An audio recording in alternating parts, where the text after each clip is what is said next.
ನಮಸ್ಕಾರ. Power TV ವೀಕ್ಷಕರಿಗೆ ಇದೊಂದು ವಿಶಿಷ್ಟವಾದ ಕೊಡುಗೆ. ಯಾಕೆಂದರೆ ಇವತ್ತು ಜೂನ್ 6ನೇ ತಾರೀಕು ಕರ್ನಾಟಕದ ಸಾರ್ವಜನಿಕ ಬದುಕಿನಲ್ಲಿ ಒಂದು ವಿಶೇಷವಾದ ದಿನ.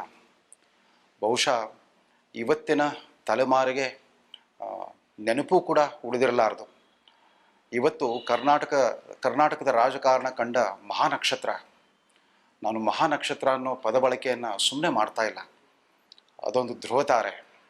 1970ರ ದಶಕದ ಉದ್ದಕ್ಕೂ ಒಂದು ರಾಜಕೀಯವಾಗಿ ಒಂದು ಹೆಮ್ಮರವಾಗಿ ಮೆರೆದ ಆವತ್ತಿನ ಮುಖ್ಯಮಂತ್ರಿ ದೇವರಾಜ ಅರಸರ ಪುಣ್ಯತಿಥಿ ಇವತ್ತು. 38 ವರ್ಷಗಳ ಹಿಂದೆ ಜೂನ್ 6ನೇ ತಾರೀಕು 1982 ಹಠಾತ್ತನೆ ದೇವರಾಜ ಅರಸರು ನಮ್ಮ ನಗಲಿದಾಗ ಒಂದು ಯುಗವೇ ಅಂತ್ಯವಾದಂತಾಗಿತ್ತು. ಅವತ್ತಿನ ತಲೆಮಾರಿನ ರಾಜಕಾರಣಿಗಷ್ಟೇ ಅಲ್ಲ, ಕರ್ನಾಟಕದ ಜನಮಾನಸದಲ್ಲಿ ಒಂದು ದೊಡ್ಡ ಅಧ್ಯಾಯ ಮುಕ್ತಾಯವಾದಂತಾಗಿತ್ತು. ಇವತ್ತು ದೇವರಾಜ ಅರಸನ್ನ ನೆನಪಿಸ್ಕೊಳ್ಳೋಕ್ಕೆ ಯಾರು ಅಂತ ನಾವು ಯೋಚನೆ ಮಾಡಿದಾಗ ಅವರ ವಾರಸುದಾರರು ಯಾರೂ ಇಲ್ಲ. ಅವರ ಕುಟುಂಬದ ವಾರಸುದಾರರು ಯಾರೂ ರಾಜಕಾರಣದಲ್ಲಿ ಮುಂದುವರಿಯಲಿಲ್ಲ. ವಾರಸುದಾರರು ಇಲ್ಲವನ್ನೋಷ್ಟರ ಮಟ್ಟಿಗೆ ಅವರು ಒಂದು ನೇಪಥ್ಯಕ್ಕೆ ಸರಿದು ಬಿಟ್ಟಿದ್ದಾರೆ. ಹಾಗಾಗಿ ನಮಗನ್ಸಿದ್ದು ದೇವರಾಜ ಅರಸರ ಸೈದ್ಧಾಂತಿಕ ವಾರಸುದಾರ, ನನ್ನ ಪ್ರಕಾರ ಅವರ ಮಾನಸ ಪುತ್ರರ ಪೈಕಿ ಒಬ್ಬರಾದ ನನ್ನ ಬಹುಕಾಲದ ಆತ್ಮೀಯ ಮಿತ್ರ ಮತ್ತು ಕರ್ನಾಟಕ ರಾಜಕಾರಣದ ಒಂದು ವಿಶಿಷ್ಟ ಪ್ರತಿಭೆ, ಮಾಜಿ ವಿಧಾನಸಭಾ ಸ್ಪೀಕರ್ ಮತ್ತು ಮಾಜಿ ಆರೋಗ್ಯ ಸಚಿವ ಮತ್ತು ಶ್ರೀನಿವಾಸಪುರ ಕ್ಷೇತ್ರದ ಶಾಸಕ ಶ್ರೀ ರಮೇಶ್ ಕುಮಾರ್ ಅವರೇ ಸೂಕ್ತವಾದ ವ್ಯಕ್ತಿ ಅಂತ ಅನಿಸಿದ್ರಿಂದ ಅವರ ಬಾಯಿಂದಲೇ ಅರಸೂರವರ ಬದುಕು, ಸಾಧನೆ ಮತ್ತು ಅವರ ಮೇರು ವ್ಯಕ್ತಿತ್ವದ ಬಗ್ಗೆ ಹಲವು ನೆನಪುಗಳನ್ನು ಮೆಲುಕು ಹಾಕೋಣ ಅಂತ ನಾವು ನಿರ್ಧಾರ ಮಾಡಿದ್ವಿ. ಸರ್ ರಮೇಶ್ ಕುಮಾರ್, ತಮ್ಮ ಪವರ್ ಟಿವಿಯ ವೀಕ್ಷಕರು ತುಂಬ ಆತ್ಮೀಯವಾಗಿ ಸ್ವಾಗತಿಸ್ತೇವೆ.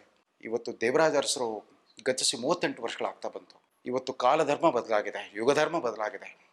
ಆದರೆ ನೀವು ರಾಜಕೀಯ ದೀಕ್ಷೆ ಪಡ್ಕೊಂಡಿದ್ದು ಮತ್ತು ಇವತ್ತಿಗೂ ಕೂಡ ನೀವು ರಾಜಕೀಯ ಗುರು ಅಂತ ಗುರುತಿಸೋ ಏಕೈಕ ವ್ಯಕ್ತಿ ದೇವರಾಜ ಅರಸು. ತಮ್ಗೆ ಇವತ್ತು ಹೇಗೆ ಅನಿಸ್ತಾ ಇದೆ 38 ವರ್ಷಗಳ ನಂತರ? ಹೇಳೋದಕ್ಕೆ ಆಗದೇ ಇರ್ತಕ್ಕಂಥ ಅನುಭವ.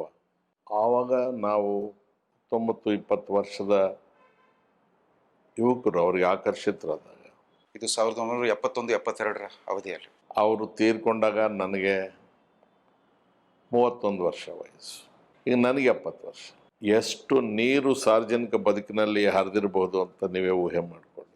ದೇವರಾಜ ಅರಸರು ಅದರ ಹಿಂದೆ ಭಾಳ ದಿವಸ ಆಗಿದ್ದು ಸಾರ್ವಜನಿಕ ಜೀವನಕ್ಕೆ ಬಂದು ಅವ್ರಿಗೊಂದು ಅವಕಾಶ ಅಂತ ಸಿಕ್ಕಿದ್ದು 1969ರ ಕಾಂಗ್ರೆಸ್ಸಿನ ಇಬ್ಬಾಗದ ನಂತರ. ಮನುಷ್ಯರಲ್ಲಿ ಅಂತರ್ಗತವಾಗಿ ಮೊದಲಿಂದಲೂ ಕೂಡ ಅಂಥ ಪ್ರಗತಿಪರವಾದಂಥ ಆಲೋಚನೆಗಳು ಇಲ್ಲದೇ ಇದ್ವಾದಲ್ಲಿ ಅವಕಾಶ ಸಿಕ್ಕಿದಾಗ ಏಕಾಏಕಿ ನಾಟಕ ಮಾಡೋಕ್ಕಾಗೋದಿಲ್ಲ. ಅವರ ಆಲೋಚನೆಗಳಿಗೆ ವಾತಾವರಣ ಅನುಕೂಲವಾಗಿ ಬಂದಿರಲಿಲ್ಲ. ತಮಗೆ ಬಂದ ಅವಕಾಶವನ್ನು ಒಂದು ಗಳಿಗೆ ಕೂಡ ವೇಸ್ಟ್ ಮಾಡಿಲ್ಲ. ಅವರು ಯಾರೂ ಇದನ್ನು ಅಬ್ಸರ್ವ್ ಮಾಡಿಲ್ಲ. ನಾನಾ ರೀತಿಯ ಆರೋಪಗಳನ್ನು ಅವ್ರ ಮೇಲೆ ಜೀವಂತಿದ್ದಾಗ ಮಾಡಿದ್ರು. ಬಹಳ ಕ್ರೌರ್ಯದಿಂದ ಮಾತಾಡಿದ್ದೆವು ನಾವು ಅವ್ರ ಬಗ್ಗೆ. ಆದರೆ ಅವ್ರ ಚುನಾವಣೆಯ ನಂತರ 8 ವರ್ಷ ರಾಜ್ಯವನ್ನು ಆಳಿದ ನಂತರ ಅವರು ಅಧಿಕಾರಕ್ಕೆ ಅಂಟುಕೊಂಡಿದ್ರ, ವ್ಯಾಮೋಹಿತರಾಗಿದ್ರ, ನಿರ್ವ್ಯಾಮೋಹಿತರಾಗಿದ್ರ, ಸ್ವಾಭಿಮಾನಿ ಆಗಿದ್ರ, ಆಗಿರಲಿಲ್ವಾ, ನಮ್ಮಂಥ ಮಾಮೂಲು ರಾಜಕಾರಣಿನ ಅಥವಾ ವಿಶಿಷ್ಟ ರಾಜಕಾರಣಿನ ಅಂತಕ್ಕಂಥದ್ದು ಅವರ ಸಾವಿನಿಂದ ನಿದರ್ಶನ ಆಗುತ್ತೆ, ಅವರ ರಾಜೀನಾಮೆಯಿಂದ ನಿದರ್ಶನ ಆಗುತ್ತೆ. ಸರ್, 1952ರಿಂದ ಅವರ ಕಡೆಯ ದಿನದವರೆಗೂ 1982ರ ಜೂನ್ 6ರವರೆಗೂ ಸತತವಾಗಿ 30 ವರ್ಷ ಹುಣಸೂರು ಕ್ಷೇತ್ರವನ್ನು ಪ್ರತಿನಿಧಿಸಿದ್ರು. ಒಂದು ಅನಪೇಕ್ಷಿತ ದೊರೆ ಥರ ಇದ್ರು ಆ ಕ್ಷೇತ್ರಕ್ಕೆ. ಹೆಸರು ಅರಸು ಅಂತಿದ್ರು ಕೂಡ ಅವರು ಮೈಸೂರಿನ ರಾಜು ಮನೆತನದಿಂದ ಭಾಳ ಸುರಕ್ಷಿತ ಅಂತರವನ್ನು ಕಾಪಾಡ್ಕೊಂಡು ಬಂದಿದ್ರು. ಇದು ಏನನ್ಸುತ್ತೆ ಅವ್ರ ವ್ಯಕ್ತಿತ್ವದ ಬಗ್ಗೆ ತಮಗೆ? ಇವತ್ತೆಲ್ಲ ಬರೀ ಜಾತಿ ಸಂಖ್ಯಾಬಲದ ಪ್ರಜಾಪ್ರಭುತ್ವ ನೋಡ್ತಾ ಇದ್ದೀವಿ. ಬಾಲ್ಯದಿಂದಲೂ ಕೂಡ ಅವರದೇ ಆದ ಹಿನ್ನೆಲೆಯಲ್ಲಿ ಅವರಿಗೆ ಕೆಲವು ಆಲೋಚನೆಗಳು, ಕೆಲವು ಆದರ್ಶಗಳು ಅವರಿಗೆ ಅಂಟ್ಕೊಂಡ್ಬಿಟ್ಟಿತ್ತು. ಆದರೆ ಅದಕ್ಕೆ ಅನುಗುಣವಾಗಿ ಹೆಜ್ಜೆ ಇಡೋದಕ್ಕೆ, ಒಂದು ನಿರ್ಣಯ ತೆಗೆದುಕೊಳ್ಳೋದಕ್ಕೆ ಅವ್ರಿಗೆ ಅವಕಾಶಗಳು ಸಿಕ್ಕಿರಲಿಲ್ಲ. ನೋಡಿ, ಅವರು 1980ನೇ ಇಸ್ವಿಯಲ್ಲಿ ಇಂದಿರಾ ಗಾಂಧಿಯವರಿಂದ ರಾಜಕೀಯವಾಗಿ ಅನಿವಾರ್ಯವಾಗಿ ದೂರ ಸರಿದಾಗ ಆಗ ನಡೆದಂಥ ಲೋಕಸಭಾ ಚುನಾವಣೆಯ ಫಲಿತಾಂಶಗಳು ರೇಡಿಯೋಲ್ಲಿ ಬರ್ತಾ ಇತ್ತು. ಅದು ಬ್ಯಾಲೆಟ್ ಪೇಪರ್ ಎಣಿಕೆ, ಬ್ಯಾಲೆಟ್ ಪೇಪರ್ ಎಣಿಕೆ ರೇಡಿಯೋನಲ್ಲಿ ಮೊದಲನೇ ವರ್ತಮಾನ ಬರುತ್ತೆ. ದೇವರಾಜ ಅರಸೂರವರ ನೇತೃತ್ವದಲ್ಲಿನ ಪಕ್ಷ ಕರ್ನಾಟಕದ 28 ಕ್ಷೇತ್ರಗಳಲ್ಲಿ 3ನೇ ಸ್ಥಾನದಲ್ಲಿದೆ ಅಂತ ಒಂದು ಹೇಳಿಕೆ ಅಷ್ಟೇ. ಕೌಂಟಿಂಗ್ ಏನೆಲ್ಲ, ಫೈನಲ್ ಏನು. ಆದರೆ ಒಂದು ಕ್ಷಣ ಕೂಡಲಿಲ್ಲ ಮನೆಯೊಳಗೆ, ಯಾರಿಗೂ ಹೇಳಿ ಕಳಿಸ್ಲಿಲ್ಲ. ಸೀದಾ ರಾಜಭವನಕ್ಕೆ ನಡೆದಿದ್ದು, ರಾಜೀನಾಮೆ ಕೊಟ್ಟಿದ್ದು. ಪಟ್ಟಭದ್ರ ಹಿತಾಸಕ್ತಿಗಳಾಗಿದ್ದರೆ, ವ್ಯಾಮೋಹಿತರಾಗಿದ್ದರೆ, ಅಥವಾ ಯಾವುದೋ ಕೆಲವು ಇಂಪಾರ್ಟೆಂಟ್ ಫೈಲ್ಸ್ ಇದ್ದಾವೆ ಕ್ಲಿಯರ್ ಮಾಡಿ ರಾಜೀನಾಮೆ ಕೊಡೋಣ ಅಂತಕ್ಕಂಥ ಆಲೋಚನೆಗಳು ಇದ್ದಿದ್ರೆ ಹಾಗೆ ನಡ್ಕೊಳ್ಳೋಕ್ಕೆ ಸಾಧ್ಯನ? ಯಾರೆಲ್ಲ ವಿನಾಕಾರಣ ಅವರ ಚಾರಿತ್ರ್ಯ ಹರಣ ಮಾಡಿದ್ರು, ಅವ್ರ ಮೇಲೆ ಇಲ್ಲಸಲ್ಲದ ಆರೋಪ ಮಾಡಿದ್ರು, ಅವ್ರ ಮುಖವನ್ನು ಒಂದು ಸಲ ಕನ್ನಡಿಯಲ್ಲಿ ನೋಡ್ಕೋಬೇಕು. ಯಾವ ದೇವರಾಜ ಅರಸನ್ನ ನಾವು ಅಂದಿದ್ದು 8 ವರ್ಷಗಳು ಸತತವಾಗಿ ಮುಖ್ಯಮಂತ್ರಿ ಆಗಿದ್ರು ಅವರು. ಆ ದಿವಸ ಅವ್ರಿಗೆ ಬಹುಮತ ಇತ್ತು ಅಸೆಂಬ್ಲಿ ಒಳಗೆ. ಆ ಪರೀಕ್ಷೆಗೆ ಅವ್ರು ತಯಾರಾಗಲಿಲ್ಲ. ನಾವು ಕೇಳಿದ್ವಿ, ನಾವೆಲ್ಲ ಬಹಳ ಚಿಕ್ಕ ವಯಸ್ಸು, ಭಾವುಕರಾಗಿದ್ವಿ, ಮೊದಲ ಅವಧಿಯ ಶಾಸಕರಾಗಿದ್ರು. ಹೌದು, ಅವ್ರು ಇಷ್ಟೇ ಹೇಳಿದ್ರು, ಜನ ಬೇಡ ಅಂದಮೇಲೆ ಇರ್ತಕ್ಕಂಥದ್ದು ಪ್ರಜಾಪ್ರಭುತ್ವ ಆಗುತ್ತಾ, ನಮ್ಮನ್ನು ರಿಜೆಕ್ಟ್ ಮಾಡಿದ್ದಾರೆ ಜನ ಅಂತ ಇಷ್ಟೇ ಹೇಳಿದ್ರು.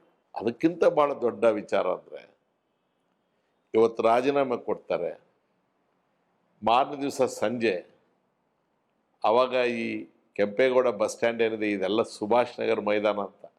ಬೆಂಗಳೂರಿನಲ್ಲಿ ಯಾವುದೇ ಸಾರ್ವಜನಿಕ ಸಭೆಗಳಾಗಬೇಕಾದ್ರೆ ಅದೊಂದೇ ಜಾಗ. ಅವಾಗ ಅಲ್ಲಿ ನಿಮ್ಮ ಕಾಂಗ್ರೆಸ್ ಎಕ್ಸಿಬಿಷನ್ ಕೂಡ ನಡೀತಾ ಇತ್ತು. ಎಕ್ಸಿಬಿಷನ್ ಅಲ್ಲಿ ಬಂದು ಸಡನ್ ಆಗಿ ಯಾವ ದೊಡ್ಡ ಪ್ರಚಾರ ಇಲ್ಲದೆ ಒಂದು ಸಾರ್ವಜನಿಕ ಸಭೆ ಮಾಡ್ತಾರೆ, ಒಂದು ವಿದಾಯ ಭಾಷಣ.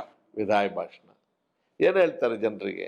ನಾನು 8 ವರ್ಷಗಳಿಂದ ಈ ಜವಾಬ್ದಾರಿ ಸ್ಥಾನದಲ್ಲಿದ್ದೆ, ನಾನು ಅಲ್ಲಿಂದ ಪಕ್ಕಕ್ಕೆ ಬಂದಿದ್ದೇನೆ, ಇನ್ನು ಮುಂದಕ್ಕೆ ನಿಮ್ಮಲ್ಲಿ ಒಬ್ಬನಾಗಿ ನಾನು ಬದುಕಬೇಕು. ಆಡಳಿತಾವಧಿಯಲ್ಲಿ ಒಂದು ವೇಳೆ ಗೊತ್ತಿದ್ದೋ ಗೊತ್ತಿಲ್ಲದೇನೋ ಯಾರಿಗಾದರೂ ಏನಾದರೂ ಅಪಚಾರ ಆಗಿದ್ರೆ ನನಗೆ ಕ್ಷಮೆ ಕೊಡಿ, ನಿಮ್ಮಲ್ಲಿ ಒಬ್ಬನಂತೆ ಸಾಮಾನ್ಯನಂತೆ ಬದುಕೋದಕ್ಕೆ ನನಗೆ ಅವಕಾಶ ಕೊಡಿ. ಎಂಥ ಸ್ಟೇಟ್ಸ್ಮನ್ಲಿ ಆ್ಯಟಿಟ್ಯೂಡ್ ನೋಡಿ ಅದು. ಆ ದೇವರಾಜ ಅರಸರನ್ನ ನೋಡ್ತಕ್ಕಂಥದ್ದು ಇವ್ರಿಗೆ ಯಾರಿಗೂ ಸಾಧ್ಯವೇ ಆಗಿರಲಿಲ್ಲ. ಬಾಯಿಗೆ ಬಂದದ್ದು ಮಾತನಾಡ್ತಕ್ಕಂಥದ್ದು. ಮತ್ತು ನಾನು ಕೇಳ್ತೇನೆ, 1982 ಜೂನ್ 6ರಂದು ಅವರು ಹಠಾತ್ತಾಗಿ ನಿಧನರಾಗಿ ಲಾಸ್ಟ್ಗೆ ಅವರ ಪಾರ್ಥಿವ ಶರೀರ ಕಲ್ಲಳ್ಳಿಗೆ ಪ್ರಯಾಣ ಬೆಳೆಸಿದಾಗ, ಅವತ್ತು ನಾನು ನಿಮ್ಮ ಜೊತೆಗೇನೆ ಪ್ರಯಾಣ ಮಾಡಿದ್ದೆ ಕಲ್ಲಳ್ಳಿವರೆಗೂ. ಕ್ರೆಸೆಂಟ್ ರೋಡ್ ಮನೆಯಿಂದ ಕಲ್ಲಳ್ಳಿಯ ಚಿತೆವರೆವಿಗೆ ಎಲ್ಲೂ ಕೂಡ ಮರಳು ಚೆಲ್ಲಿದ್ರೆ ಕೆಳಗೆ ಬೀಳ್ತಾ ಇರಲಿಲ್ಲ.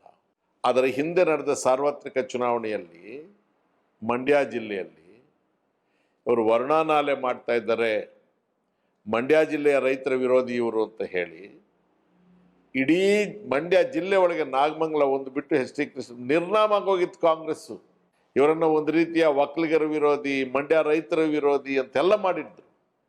ಮಂಡ್ಯ ಜಿಲ್ಲೆಯ ಜನ ಕೊಟ್ಟ ಅಭೂತ ಗೌರವ ಯಾರೂ ಕೊಡಲಿಲ್ಲ. ಅವರ ಅಧಿಕಾರ ಕಳ್ಕೊಂಡಾಗ ವಿರೋಧ ಪಕ್ಷದ ನಾಯಕ ಕೂಡ ಆಗಿರಲಿಲ್ಲ, ಯಾವ ಸ್ಥಾನ ಇರಲಿಲ್ಲ. ಒಂದೇ ಒಂದು MLA ಅನ್ನೋದು ಬಿಟ್ಟರೆ ಬೇರೆ 6 ಜನ MLAಗಳು ಮಾತ್ರ ಅವ್ರ ಜೊತೆ ಉಳ್ಕೊಂಡಿದ್ರು. ಇಡೀ ರಾಜ್ಯದ ಇತಿಹಾಸದಲ್ಲಿ ಯಾವ ಒಬ್ಬ ರಾಜಕೀಯ ನಾಯಕನಿಗೂ ತನ್ನ ಅಂತಿಮ ಯಾತ್ರೆ ಅಷ್ಟು ಶೋಭಾಯಮಾನವಾಗಿ ನಡೀಲೇ ಇಲ್ಲ. ಅವರ ಪ್ರತಿಯೊಂದು ಆಲೋಚನೆ ಕೂಡ ಫಲಾನುಭವಿಗಳಿದ್ದಾರೆ. ಈಗ ಸ್ವಾತಂತ್ರ್ಯ ಹೋರಾಟ ಇದ್ದಂಗೆ ಆ ಜನ ತಲೆಮಾರಿನವರು ಇದ್ದಷ್ಟು ದಿವಸ ಅದ್ರ ಮೆಲ್ಕು ಹಾಕ್ತಾ ಇದ್ರು. ಅದರ ಕುಟುಂಬಗಳಿಗೆ ಸೇರಿದಂಥವರು ಇದ್ದವರು 2ನೇ ಜನರೇಷನ್ಗೂ ಕೂಡ ಅದರ ನೆನಪು ಆಗ್ತಾ ಇತ್ತು. 3ನೇ ಜನರೇಷನ್ಗೆ ಹೋರಾಟದ್ದು ನೆನಪಿಲ್ಲ, ತ್ಯಾಗದ್ದು ನೆನಪಿಲ್ಲ. ಅವ್ರಿಗೆ ಏನಿದ್ರು ಫ್ರೀಡಮ್ ಮಾತ್ರ ಸಿಕ್ಕಿತ್ತು. ಅವ್ರಿಗೆ ಅದು ಕಾಮಿಡಿ ಥರ ಕಾಣುತ್ತೆ. ದೇವರಾಜ ಅರಸರವ್ರದ್ದು ಕೂಡ ಅಷ್ಟೇ. ಫಲಾನುಭವಿಗಳು ಯಾರಿದ್ದಾರೆ ಅವ್ರಿಗೆ ಯಾರು ಇದನ್ನು ನಮಗೆ ಕೊಟ್ಟವರು ಅಂತಕ್ಕಂಥದ್ದನ್ನು ನೆನಪು ಮಾಡ್ಕೊಳ್ಳೋದಕ್ಕೂ ಕೂಡ ಟೈಮ್ ಇಲ್ಲ, ಅವಕಾಶ ಇಲ್ಲ. ಸರ್, ಈ ಮಾತಿಗೆ ಪೂರಕವಾಗಿ 70ರ ದಶಕದ ಕನಿಷ್ಠ 2 ತಲೆಮಾರಿನ ರಾಜಕಾರಣಿಗಳನ್ನು ತಯಾರು ಮಾಡಿದ್ದು ದೇವರಾಜ ಅರಸರು. ಅವ್ರು ದೇವರಾಜ ಅರಸರು ಇಲ್ಲದೆ ಹೋಗಿದ್ರೆ ರಾಜಕೀಯ ಅಖಾಡಕ್ಕಿಳಿಯೋ ಯಾವುದೇ ಅವಕಾಶ ಅವರು ಸಿಗ್ತಾ ಇರಲಿಲ್ಲ. 1971ರ ಲೋಕಸಭಾ ಚುನಾವಣೆ, ತದನಂತರ 1972ರ ವಿಧಾನಸಭಾ ಚುನಾವಣೆ ನಂತರ ಮೊದಲ ತಲೆಮಾರಿನ ಫಸ್ಟ್ ಬ್ಯಾಚು ಅಂತಂದರೆ ವೀರಪ್ಪ ಧರ್ಮ್ ಸಿಂಗ್, ಮಲ್ಲಿಕಾರ್ಜುನ್ ಖರ್ಗೆ ಇವರೆಲ್ಲ ಬಂದರು. ಸೆಕೆಂಡ್ ಬ್ಯಾಚ್ ನೀವು ಬಂದ್ರಿ. ನೀವು H. ವಿಶ್ವನಾಥ್, ಮೋಟಮ್ಮ, ನೀವೆಲ್ಲ 2ನೇ ತಲೆಮಾರಿನ ರಾಜಕಾರಣಿಗಳು. ನಿಮ್ಮನ್ನೆಲ್ಲ ಹೇಗೆ ಗುರುತಿಸಿದ್ರು? ನೀವು ಅವ್ರಿಗೆ ಆಕರ್ಷಿತರಾದ ನೀವು ಇನ್ನೂ ಗೌರ್ಮೆಂಟ್ ಸೈನ್ಸ್ ಕಾಲೇಜ್ನಲ್ಲಿ ಒಬ್ಬ ವಿದ್ಯಾರ್ಥಿ ನಾಯಕ ಆಗಿದ್ರಿ ಅಂತ ಕಾಣುತ್ತೆ. ಬಟ್ ನಿಮ್ಮಂಥವ್ರನ್ನ ಹೇಗೆ ಗುರುತಿಸಿದ್ರು? ಆಮೇಲೆ ನಿಮ್ಮೂರಲ್ಲಿ ನಿಮ್ಮ ಜಾತಿ ಮತಗಳು ಕೂಡ ಇಲ್ಲ, ಅಲ್ಲಿ ಹೇಗೆ ನಿಮ್ಮನ್ನು ಗುರುತಿಸ್ಬಿಟ್ಟು ರಾಜಕಾರಣಕ್ಕೆ ತಂದರು? ರಾಜಕಾರಣದಲ್ಲಿ ಇದು ಗುರುತ್ವಾಕರ್ಷಣೆ. ನಿಮ್ಮ ಮನಸ್ಸುಗಳು ಹೇಗೆ ಕೆಲಸ ಮಾಡ್ತಾ ಇರ್ತವೆ, ನಿಮ್ಮ ಮನಸ್ಸಿನಲ್ಲಿ ಏನು ದುಗುಡ, ಆತಂಕ, ಆಕ್ರೋಶ, ಆವೇದನೆ ಇರುತ್ತೆ, ಹೆಪ್ಪುಗಟ್ಟಿಬಿಟ್ಟಿರುತ್ತೆ. ಇವುಗಳಿಗೆ ಎಲ್ಲೋ ಒಂದು ಕಡೆಗೆ ನಿಮಗೆ ಒಂದು ಬೆಳಕಿನ ಕಣ ಕಾಣುತ್ತೆ ಅಂತ ಅಂದಾಗ ನಿಮಗೆ ಗೊತ್ತಿಲ್ಲದೆ ನೀವು ಅಲ್ಲಿಗೆ ಹೋಗಿರ್ತೀರಿ. ಮತ್ತು ಈ ಸಂಬಂಧ ಬಿಡಿಸಿ ಹೇಳಕ್ಕಾಗದೆ ಇರ್ತಕ್ಕಂಥ ಸಂಬಂಧ. ಅವ್ರ ಕಣ್ಣುಗಳು ಕೂಡ ಇಂಥವುಗಳ ಕಡೆನೇ ಇರುತ್ತೆ. ಇದು ಲ್ಯಾಬೊರೇಟರಿ ಪ್ರಾಸೆಸ್ ಅಲ್ಲ, ಅಥವಾ ಸಿಲೆಬಸ್ ಬರೆದು ಮಾಡ್ತಕ್ಕಂಥದ್ದಲ್ಲ. ಕೆಲವು ಸಲ ಈ ಪ್ರಯೋಗಗಳು ನಿಷ್ಪ್ರಯೋಜಕನೂ ಆಗ್ಬೋದು. ಆದರೆ ನಾವು ಒಂದು ಇದರಲ್ಲಿ ಅರ್ಥ ಮಾಡ್ಕೊಳ್ಬೇಕಾಗಿರ್ತಕ್ಕಂಥದ್ದು, 72ನೇ ಇಸ್ವಿಯ 71ನೇ ಇಸ್ವಿಯ ಲೋಕಸಭೆ ಮತ್ತು ವಿಧಾನಸಭೆಯ ಚುನಾವಣೆಗಳು. ಒಬ್ಬ ಮನುಷ್ಯನಿಗೆ ಆ ಧೈರ್ಯ ಬರುತ್ತೆ ನೋಡಿ. ಆವಾಗ 26 ಲೋಕಸಭಾ ಕ್ಷೇತ್ರ ಕರ್ನಾಟಕದಲ್ಲಿ. ಇಂದಿರಾ ಗಾಂಧಿ ಅವರು ತಾವೇ ಅತಂತ್ರ ಸ್ಥಿತಿಯಲ್ಲಿದ್ದರು. ಉಳಿದವರೆಲ್ಲರೂ ಕೂಡ ಟ್ರೆಡಿಷನಲ್ ಆಗಿ ಯೋಚನೆ ಮಾಡ್ತಾ ಇದ್ರು, ಆ ಊರಿಗವರು ಈ ಊರಿಗೆ ಇವರು ಅಂತ ಹೇಳಿ ಒಂದು ಹೊಸ ಪರಂಪರೆಯನ್ನೇ ಹುಟ್ಟುಹಾಕ್ಬಿಟ್ರು ದೇವರಾಜ ಅರಸು. ಕನಕಪುರ ವಿಧಾನಸಭಾ ಇದು ಲೋಕಸಭಾ ಕ್ಷೇತ್ರಕ್ಕೆ ರಾಮನಗರ, ಚನ್ನಪಟ್ಟಣ, ಕನಕಪುರ, ಮಳವಳ್ಳಿ, ಅವಾಗ ಆನೇಕಲ್ ಕೂಡ ಸೇರ್ತಾ ಇತ್ತು. ಇವೆಲ್ಲ ಇತ್ತು. ದಿವಂಗತ MV ರಾಜಶೇಖರನ್ ಅವರು, ನಿಜಲಿಂಗಪ್ಪನವರ ಅಳಿಯ, ಅವರು ಲೋಕಸಭೆಯ ಸದಸ್ಯರಾಗಿದ್ದರು. ಅವ್ರಿಗೆ ಎಂಥ ಒಳ್ಳೆ ಹೆಸರು, ಕೀರ್ತಿ ಇತ್ತಂದರೆ, ಲೋಕಸಭೆಯ ಸದಸ್ಯರಾಗಿ ಕ್ಷೇತ್ರದ ಯಾರೇ ಅವ್ರಿಗೆ ಏನು ವಿಚಾರದಲ್ಲಿ ಅರ್ಜಿ ಕೊಟ್ಟರು ಕೂಡ ಎಲ್ಲರಿಗೂ ಕೂಡ ಅವರು ಸ್ಪಂದಿಸಿ ಪೋಸ್ಟ್ ಕಾರ್ಡ್ಸ್ ಬರಿತಾ ಇದ್ರು. ಯಾರೂ ಕರ್ನಾಟಕ ರಾಜ್ಯದಲ್ಲಿ 26 ಜನ ಲೋಕಸಭಾ ಸದಸ್ಯರ ಪೈಕಿ MV ರಾಜಶೇಖರನ್ ಅವರಷ್ಟು ಕ್ರಿಯಾಶೀಲರಾಗಿದ್ದವರು, ಜನರಿಗೆ ಸ್ಪಂದಿಸ್ತಾ ಇದ್ದಕ್ಕಂಥ ವೈಯಕ್ತಿಕವಾಗೂ ಪ್ರಾಮಾಣಿಕರು ಅಂತ. ಪ್ರಾಮಾಣಿಕ ಮನುಷ್ಯ. ಅಂಥವ್ರ ವಿರುದ್ಧ ಕ್ಯಾಂಡಿಡೇಟ್ ಜಾಫರ್ ಶರೀಫ್. ಜಾಫರ್ ಶರೀಫ್ ಅನ್ನೋ ಹೆಸರೇ ಯಾರಿಗೂ ಗೊತ್ತಿಲ್ಲ. ಕಾಂಗ್ರೆಸ್ ಪಕ್ಷದಲ್ಲಿ ಸೇವಾದಳ, ಯೂತ್ ಕಾಂಗ್ರೆಸ್ ಅಂತ ಹೇಳಿ ಕೆಲಸ ಮಾಡಿದ್ರು. ಕಾಂಗ್ರೆಸ್ ಮುಖಂಡರುಗಳಿಗೆ ಕೆಲವರಿಗೆ ಪರಿಚಯ ಇತ್ತು. ಆವತ್ತಿನ ಕಾಂಗ್ರೆಸ್ಸಿನ ಮುಖಂಡರುಗಳಲ್ಲಿ ಕೆಲವರಿಗೆ ಅದು ಒಕ್ಕಲಿಗರಿಗೆ ಹೇಳಿ ಮಾಡಿಸಿದಂಥ ಕ್ಷೇತ್ರ, ಆ ಸಮಾಜವೇ ಹೆಚ್ಚಾಗಿದ್ದಾರೆ, ಅವ್ರಿಗೇ ಕೊಡಬೇಕು ಅಂತ ಹೇಳಿದಾಗ ತೀವ್ರವಾದಂಥ ವಿರೋಧವನ್ನು ಎದುರಿಸಿ ಇಂದಿರಾ ಗಾಂಧಿಯವರನ್ನು ಒಪ್ಪಿಸಿ ಜಾಫರ್ ಶರೀಫ್ ಅವರಿಗೆ ಸೀಟ್ ಕೊಡ್ತಾರೆ. ಆ ರಾಜಕೀಯ ಲೆಕ್ಕಾಚಾರ ಹಾಕ್ತಕ್ಕಂಥದ್ದು, ಸೂಕ್ಷ್ಮತೆ, ಆ ಸೋಷಿಯಲ್ ಇಂಜಿನಿಯರಿಂಗ್ನ ಅರ್ಥ ಮಾಡ್ಕೊಳ್ತಕ್ಕಂಥದ್ದು ಕಾಂಗ್ರೆಸ್ನ ಇಬ್ಬಾಗ ಯಾಕಾಯಿತು. ಇಬ್ಬಾಗ ಆದಮೇಲೆ ಇಂದಿರಾ ಗಾಂಧಿಯವ್ರನ್ನ ಯಾರು ಆರಾಧಿಸ್ತಾ ಇದ್ದಾರೆ, ಇಂದಿರಾ ಗಾಂಧಿಯವ್ರನ್ನ ವಿರೋಧ ಮಾಡ್ತಕ್ಕಂಥವ್ರನ್ನ ಯಾರು ಬೆಂಬಲಿಸ್ತಾ ಇದ್ದಾರೆ, ಯಾವ ಜನ ಇಂದಿರಾ ಗಾಂಧಿಯವರ ಹೆಸರು ಹಾಕಿದರೆ, ಹೇಳಿದರೆ, ಕ್ಯಾಂಡಿಡೇಟ್ ಹಾಕಿದರೆ ಇವ್ರ ಕಡೆಗೆ ಬರ್ತಾರೆ, ಇದನ್ನು ಕ್ಯಾಲ್ಕುಲೇಟ್ ಮಾಡ್ತಕ್ಕಂಥ ಆಲೋಚನೆ ಮಾಡಿದ್ರೆ ಅಷ್ಟೇ ಸಾಲದಲ್ಲ, ಧೈರ್ಯನೂ ಬೇಕಲ್ಲ, ಇಚ್ಛಾಶಕ್ತಿ. ಒಂದು ವೇಳೆ ದೇವರಾಜ ಅರಸ ಎಕ್ಸ್ಪೆರಿಮೆಂಟಲ್ಲಿ ಫೇಲ್ ಆಗಿದ್ರೆ ಏನಾಗ್ತಾ ಇತ್ತು, ಮಾರನೇ ದಿವಸನೇ ಅವ್ರನ್ನ ಮನೆಗೆ ಕಳಿಸ್ಬಿಡ್ತಿದ್ರು. BV ನಾಯಕ್ ಅಂತೇಳಿ ಒಬ್ರಿಗೆ ಉತ್ತರ ಕನ್ನಡ ಜಿಲ್ಲೆಯಲ್ಲಿ ಅವರು ಕೋಆಪರೇಟಿವ್ ಡಿಪಾರ್ಟ್ಮೆಂಟಲ್ಲಿ ಜಾಯಿಂಟ್ ರಿಜಿಸ್ಟ್ರಾರ್ ಆಗಿದ್ರು. ಸಂಬಂಧನೇ ಇಲ್ಲ, ಅವ್ರಿಗೆ ಕರ್ಕೊಂಡು ಬಂದು ಕ್ಯಾಂಡಿಡೇಟ್ ಮಾಡ್ತಾರೆ. ಧರ್ಮಸಿಂಗ್ ಅವರು ಅವಾಗ ಲೋಕಸಭೆಗೆ ಗೆದ್ರು ಇಲ್ಲ, ಅವಾಗ ಮೊದಲನೇ ಎಲೆಕ್ಷನ್ ಗೆದ್ದವರು ಧರ್ಮರಾವ್ ಅಫ್ಸಲ್ಪುರ್ಕರ್ ಅಂತ. ಬಿಜಾಪುರದಲ್ಲಿ ಕಬ್ಲಿಗರು ಅಂತ ಹೇಳ್ತೀವಲ್ಲ, ಈ ಕಡೆ ಬೆಸ್ತರು ಅಂತ ಕರಿತೀವಿ. BE ಚೌಧರಿ ಅವರು, ಭೀಮಪ್ಪ ಯಲ್ಲಪ್ಪ ಚೌಧರಿ ವಕೀಲರಾಗಿ, ಮಹಾಸ್ವಾಭಿಮಾನಿ, ಬಹಳ ಗೌರವಸ್ಥರು. ಅವರನ್ನು ಕ್ಯಾಂಡಿಡೇಟ್. ಎಲ್ಲರಿಗೆ ಆಶ್ಚರ್ಯ, ಅಯ್ಯೋ ಏನು ಈ ದೇವರಾಜ ಹುಚ್ಚು, ಇವರೆಲ್ಲ 26ಕ್ಕೆ 26 ಸೀಟ್ ಗೆಲ್ತಾರೆ. ಅಂದ್ರೆ ಅದರಲ್ಲಿ ವಿಶೇಷತೆ ಏನು ಅಂತಂದ್ರೆ, ನೀವು ಸೋಷಿಯಲ್ ಇಂಜಿನಿಯರಿಂಗ್ ಅನ್ನೋ ಪದ ಬಳಕೆ ಮಾಡಿದ್ರಲ್ಲ, ಅದು ಚಾಲ್ತಿಗೆ ಬಂದಿದೆ ದೇವರಾಜ ಅರಸರ ಕಾಲದಲ್ಲಿ. ಅಂದ್ರೆ ಎಲ್ಲಿ ಇಂದಿರಾ ಗಾಂಧಿ ಅವರು ಪ್ರಚಂಡ ಜನಾಕರ್ಷಣೆಯ ಬಲದಿಂದ ಗೆಲ್ಲೋ ಚಾನ್ಸ್ ಇತ್ತೋ, ಅಲ್ಲಿ ಯಜಮಾನ್ಯ ಸಂಸ್ಕೃತಿಗೆ ಸೇರಿರೋದ್ರ ಬದಲು ಅಂದ್ರೆ ಯಾವುದೋ ಒಂದು ಭಾಗದಲ್ಲಿ ನಿಸರ್ಗದಲ್ಲಿ ಬಹಳ ದೊಡ್ಡ ಮಳೆ ಆಗ್ಬೋದು. ಆ ಮಳೆಯನ್ನ, ನೀರನ್ನ ನೀವು ಸರಿಯಾಗಿ ಉಪಯೋಗ ಮಾಡದೆ ಹೋದ್ರೆ ಅಲ್ಲಿ ಹಾನಿ ಹೆಚ್ಚಾಗುತ್ತೆ. ಆ ಮಳೆ ನೀರನ್ನ ಸಂಗ್ರಹಣೆ ಮಾಡಿ ಅದನ್ನು ಕಾಲುವೆಗಳ ಮುಖಾಂತರ ಬೇರೆ ಕಡೆಗೆ ಹರಿಸಿದಾಗಲೇ ಆ ಮಳೆಯ ನೀರಿಗೆ ಅರ್ಥ ಬರೋದು. 72ರ ಅಸೆಂಬ್ಲಿ ಚುನಾವಣೆ ಅದರ ಬೆನ್ನಲ್ಲೇ ಬಂತು. ಯಾರು ಶತಮಾನಗಳಿಂದ 10 ಕಿಲೋಮೀಟರ್ ದೂರದಿಂದಲೂ ಕೂಡ ವಿಧಾನಸೌಧವನ್ನು ನೋಡೋದಕ್ಕೆ ಅಂಜುತ್ತಾ ಇದ್ರು, ಬರಕ್ಕೆ ಅವಕಾಶ ಇರಲಿಲ್ವೋ, ಅವರು ವಿಧಾನಸೌಧದ ಹತ್ತಿರ ಅಲ್ಲ, ಒಳಗೆ ಬಂದು 3ನೇ ಮಾಡಿಗೆ ಹೋಗ್ಬಿಟ್ರು. ಮಂತ್ರಿಗಳು ಆಗ್ಬಿಟ್ರು. ಆ ಹೊಸ ಪರ್ವ ಇದೆಯಲ್ಲ, ಆ ಥರದ ಜನರನ್ನೆಲ್ಲ ಅಸೆಂಬ್ಲಿಗೆ ಪರಿಚಯ ಮಾಡೋದು, ಕೌನ್ಸಿಲಿಗೆ ಪರಿಚಯ ಮಾಡಿದ್ದು, ಲೋಕಸಭೆಗೆ ಪರಿಚಯ ಮಾಡಿದ್ದು, ಅವರಲ್ಲಿ ಒಂದು ಹೊಸ ವಿಶ್ವಾಸ ಬಂತು. ನಮಗೂ ಈ ಪ್ರಜಾಸತ್ತಾತ್ಮಕ ವ್ಯವಸ್ಥೆಯಲ್ಲಿ ನಮ್ಮದೇ ಆದಂತಹ ಶೇರ್ ಇದೆ. ಪ್ರಜಾಪ್ರಭುತ್ವ ಅಂದ್ರೆ ನಮ್ಮಲ್ಲಿ ಜಾತಿ ತಲೆಣಿಕೆ ಲೆಕ್ಕಾಚಾರ ಅಂತಿತ್ತು. ಆ ಸಮೀಕರಣವನ್ನೇ ಇವ್ರು ಬದಲಿಸ್ಬಿಟ್ರು. ಎಲ್ಲಿ ವಿನ್ನಿಂಗ್ ಚಾನ್ಸಸ್ ಇತ್ತೋ ಅಲ್ಲಿ ಒಬ್ಬ ಪ್ರಬಲ ಜನಾಂಗದ ಪಟ್ಟಭದ್ರ ವ್ಯಕ್ತಿಗೆ ಬದಲು ಒಂದು ಹೊಸ ತಲೆಮಾರಿನ ಶೋಷಿತ ವರ್ಗದ ಒಬ್ಬನ ನಿಲ್ಲಿಸಿ ಪ್ರಯೋಗ ಮಾಡಿದರು. And that experiment was a great success. ಆದರೆ ರಮೇಶ್ ಕುಮಾರ್, ಅವತ್ತಿನ ದಿನಮಾನಗಳಲ್ಲಿ ಭಾರತದ ಎಲ್ಲ ರಾಜ್ಯಗಳಲ್ಲೂ ಕೂಡ ಇಂದಿರಾ ಗಾಂಧಿ ಅವರ ಆಧಿಪತ್ಯವೇ ಇತ್ತು. ಆದರೆ ಉಳಿದ ಯಾವ ರಾಜ್ಯದಲ್ಲೂ ಈ ಥರದ ಪ್ರಯೋಗ ನಡೀಲಿಲ್ಲ. ಕರ್ನಾಟಕದಲ್ಲಿ ಮಾತ್ರ ಅದು ವಿಶೇಷವಾಗಿ ಯಶಸ್ವಿಯಾಗಿದೆ. ನಾನೇನ್ ಹೇಳ್ತೀನಿ ಅಂದ್ರೆ, ಉಳಿದ ರಾಜ್ಯಗಳಲ್ಲಿ ಕಾಂಗ್ರೆಸ್ ಇಬ್ಬಾಗ ಆದಾಗ ಅವರವರದೇ ಆದಂತಹ ಕಾರಣಗಳಿಗೆ ಇಂದಿರಾ ಗಾಂಧಿಯವರ ಜೊತೆಯಲ್ಲಿ ಉಳಿದವರು ಇಂದಿರಾ ಗಾಂಧಿಯನ್ನು ಬಿಟ್ಟು ಹೋದವರು ಆಗಿದ್ರು. ಬಂದು ಸೇರಿದವರಲ್ಲಿ ಕೆಲವರಿಗೆ, ಹೊಸದಾಗಿ ಬಂದು ರಾಜಕಾರಣಕ್ಕೆ ಬಂದವರು ಸೇರಿದವರಿಗೆ ಕೆಲವು ಆದರ್ಶಗಳು, ಪ್ರಗತಿಪರ ಆಲೋಚನೆಗಳು ಇದ್ದವು. ಬಹುತೇಕ ಹಳಬರಿಗೆ ಏನಾಗಿತ್ತು ಅಂದರೆ, ಅದೊಂದು ಘಟನೆ ನಡೆದೋಯ್ತು ಅಷ್ಟೇ ಹೊರತು ಹೊಸ ಆಲೋಚನೆಗಳು ಬರೋದಕ್ಕೆ ಅವ್ರಿಗೆ ಅವಕಾಶ ಇರಲಿಲ್ಲ. ವೈಯಕ್ತಿಕವಾಗಿ ಅವರಿಗೆ ಸಿಗದೇ ಇದ್ದಂಥ ಅವಕಾಶ ಜೀವನದಲ್ಲಿ ಒಂದ್ಸಲ ಸಿಕ್ತು. ಈಗ ಮಧ್ಯಪ್ರದೇಶದಲ್ಲಿ PC ಸೇತಿ ಅನ್ನೋರಿಗೆ ಅವಕಾಶ ಸಿಕ್ತು.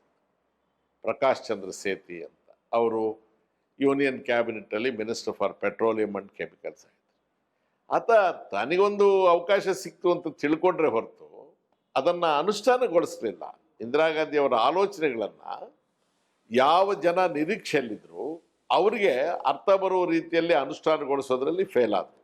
ಬಟ್ ಇದಕ್ಕೆ ಕರ್ನಾಟಕದ ಒಂದು ಚಾರಿತ್ರಿಕ ಪರಂಪರೆ ಕೂಡ ಕಾರಣವಾ? ಈ ಸಾಮಾಜಿಕ ನ್ಯಾಯ ಅನ್ನೋ ಒಂದು ತತ್ವಕ್ಕೆ ಒಂದು ಪ್ರತ್ಯಕ್ಷ ಅನುಷ್ಠಾನ ಸಾಧ್ಯವಾಗಿತ್ತು. ಇದು ಬಸವಣ್ಣನ ಪರಂಪರೆ ಇದೆ ಕರ್ನಾಟಕಕ್ಕೆ, ದಾಸ ಪರಂಪರೆ ಇದೆ. ಇಲ್ಲ, ಅರಸೂರವರು ವ್ಯಕ್ತಿಗತವಾಗಿ ನಮ್ಮ ಹತ್ರ ಮಾತಾಡುವಾಗ ನಮ್ಗೆ ಹೇಳೋರು ಭಾಳ ಚಿಕ್ಕ ವಯಸ್ಸಿನಲ್ಲಿ, ಜನರು ಜಾತಿವಾದಿಗಳಲ್ಲ, ಜನರ ಹೆಸರಲ್ಲಿ ನಮ್ಮ ಹತ್ರ ಓಡಾಡ್ತಕ್ಕಂಥವ್ರ ಮನಸ್ಸುಗಳು ಕಲ್ಮಶಗೊಂಡಿದೆ. ಇವರು ನಮಗೇನಂದರೆ, ನಾವೇ ಜನರ ವಾಗ್ದಾರರು, ನಮ್ಮದೇ ಜನಾಭಿಪ್ರಾಯ ಅಂತ ಹೇಳ್ತಾರೆ.